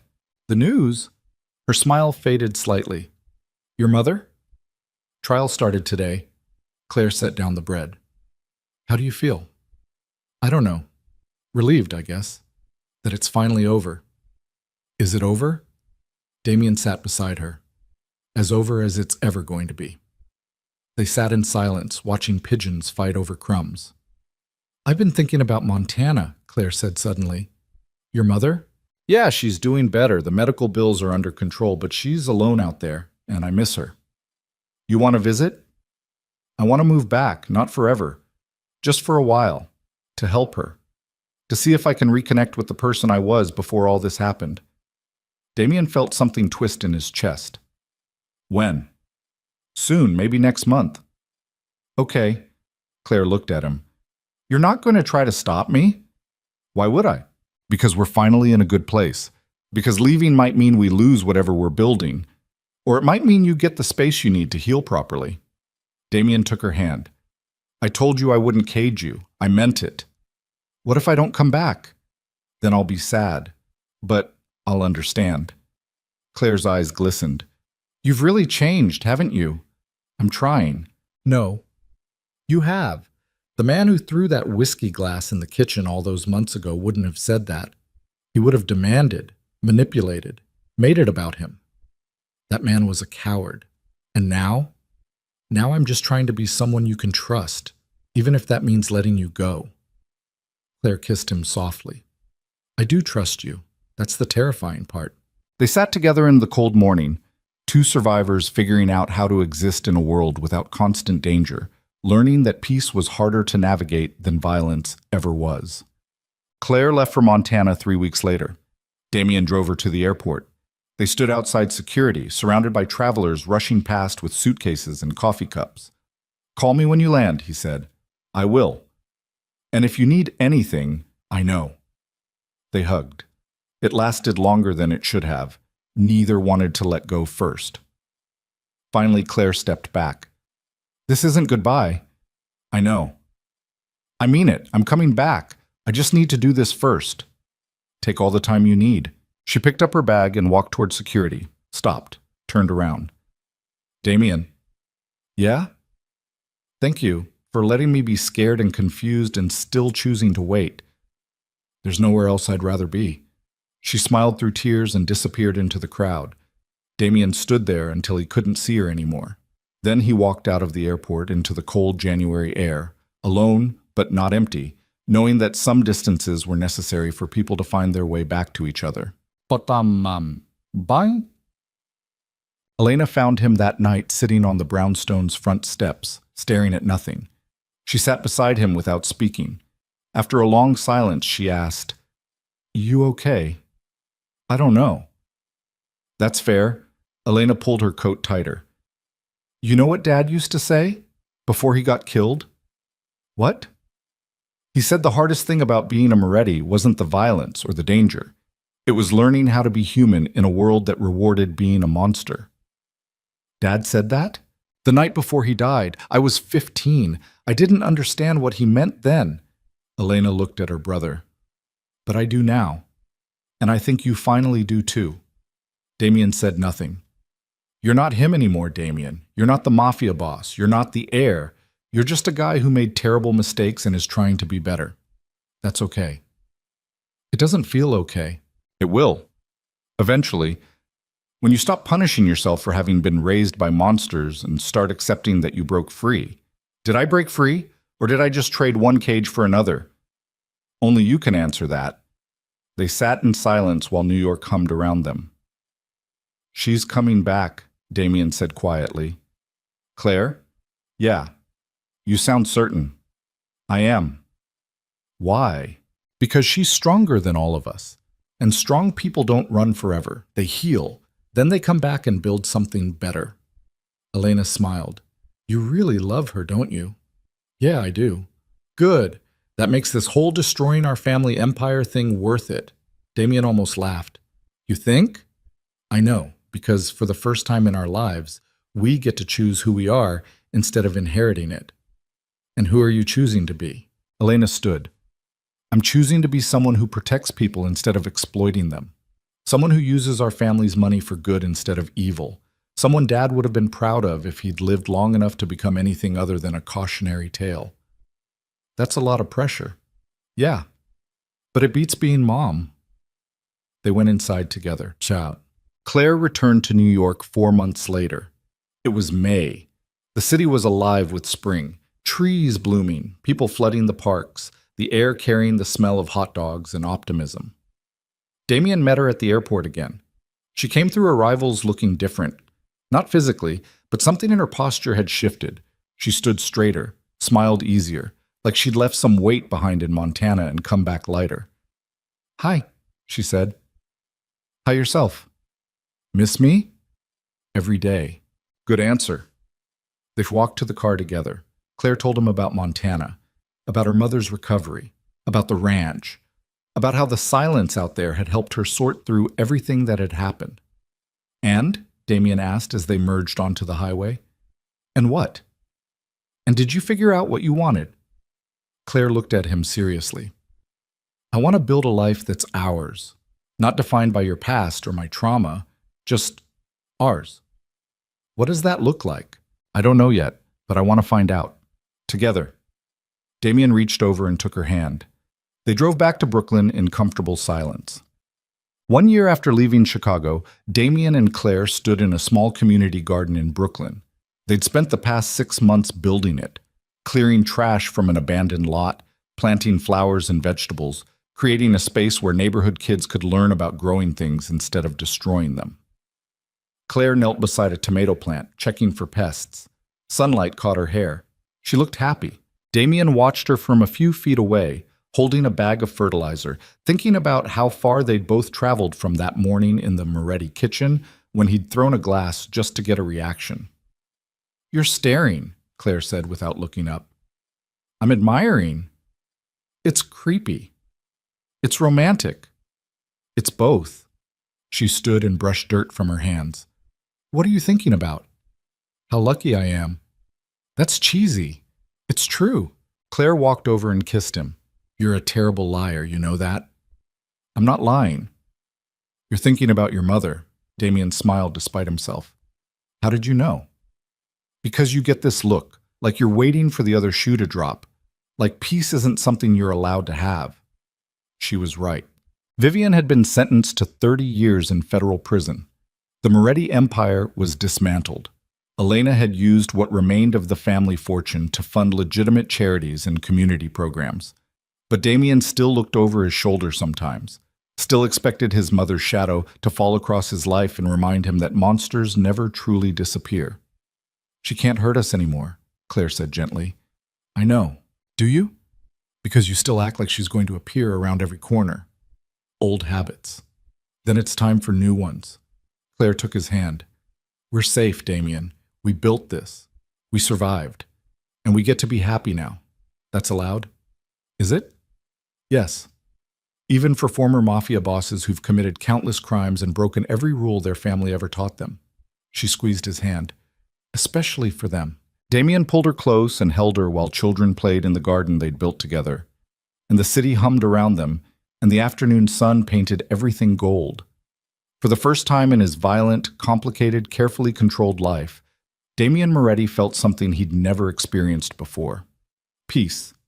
Not the absence of violence, not the temporary calm between storms, but actual, genuine peace, the kind that came from choosing to be better, from walking away from power, from loving someone more than he feared losing everything. "Thank you," he said quietly. Claire leaned back to look at him. "For what?" "For seeing me when nobody else did. For not giving up when I gave you every reason to. For being brave enough to trust me when I didn't deserve it. You earned it. Eventually. That's all anyone can ask," she smiled. "Now stop being sentimental and help me with these weeds before the kids get back." They worked side by side in the garden as afternoon melted into evening. Around them, Brooklyn lived and breathed and continued forward, a city full of people who'd also survived impossible things, who'd also made terrible mistakes, who'd also learned that redemption wasn't a destination, but a choice you made every single day. And in that small garden built from trash and hope and stubborn refusal to let darkness win, two people who'd been broken by violence found something neither expected. A beginning. Not perfect. Not easy. Not guaranteed to last forever. But real. And honest. And entirely their own. 5 years later, Damien stood in the kitchen of a small apartment in Park Slope. Morning light poured through the windows. Coffee brewed on the counter. Classical music played softly from a speaker. Claire appeared in the doorway wearing one of his old shirts and her hair tied back messily. She looked tired but happy. The kind of tired that came from good work and meaningful days. "Morning," she said. "Morning." She kissed him and poured herself coffee. "What time's Elena coming by?" "Noon. She wants to talk about expanding the foundation." "More gardens?" "And a youth center, maybe a scholarship program." Claire smiled. "Your sister's going to change the world." "She's trying. So are you." Damien looked at her. "You think?" "I know." She wrapped her arms around him from behind. "You teach kids how to box 3 days a week. You volunteer at the community center. You help me run the garden programs. You've spent 5 years proving that people can change if they want it badly enough." "I'm not that person anymore." "No. You're someone better." The classical music swelled. Sunlight painted patterns across the kitchen floor. Somewhere in the city, people were waking up and making choices about who they wanted to be. And Damien Moretti, former Mafia boss, recovered monster, redeemed man, stood in his kitchen holding the woman who'd saved him by refusing to accept anything less than his honest self. No bodyguards, no empire, no fear, just life. Simple, real, earned through every difficult choice and every moment of choosing humanity over power. Claire's phone buzzed. She checked it and laughed. "The Harrisons want to know if we're coming to Montana for Christmas." "Do you want to?" "Yeah, I want you to meet my mother properly, not as the guy who saved me, just as you." "I'd like that." "Good, because she's been asking about you for years and I've run out of excuses." They stood together in the morning light, planning a future neither could have imagined during those brutal days in Chicago when violence was currency and mercy was weakness. The past still existed. The scars remained. Vivian was still in prison, and somewhere in the world people still whispered about the Moretti family's fall. But here, in this kitchen, in this moment, none of that mattered. What mattered was that Damien had found something worth more than power. He'd found forgiveness, not from Claire, from himself. And that forgiveness, earned through years of choosing differently, of building instead of destroying, of loving instead of controlling, had transformed him into someone he barely recognized but was finally proud to be. The coffee finished brewing. The music played on. The morning continued its forward march into whatever came next. And Damien Moretti, no longer a monster, no longer afraid, stood with the woman he loved and felt something he'd spent 32 years believing was impossible. Complete. Whole. Free. Not because he'd escaped his past, but because he'd faced it, dismantled it, and chosen to build something better from the ruins. That was the real victory. Not defeating his mother, not destroying an empire, but proving that even people raised in darkness could learn to live in the light. And as sunlight filled the kitchen and Claire laughed at something on her phone and the city hummed with life outside their window, Damien finally understood what his father had meant all those years ago. The hardest thing wasn't being a Moretti, it was learning how to stop being one. And he'd done it, every painful, necessary step. Until the name meant nothing and the man meant everything. Until he could look in the mirror and see someone worthy of the second chance he'd been given. Until the whiskey glass he'd thrown in anger years ago became a memory instead of a pattern. Until Claire's disappointed look transformed into trust. Until peace wasn't something he chased, but something he lived. That was the ending. Not dramatic, not explosive, not perfect. Just honest. Just real. Just a man and a woman in a Brooklyn kitchen, drinking coffee and planning their day. Proving that sometimes the greatest triumph isn't conquering the world. It's learning to exist quietly in it without needing to be feared by anyone.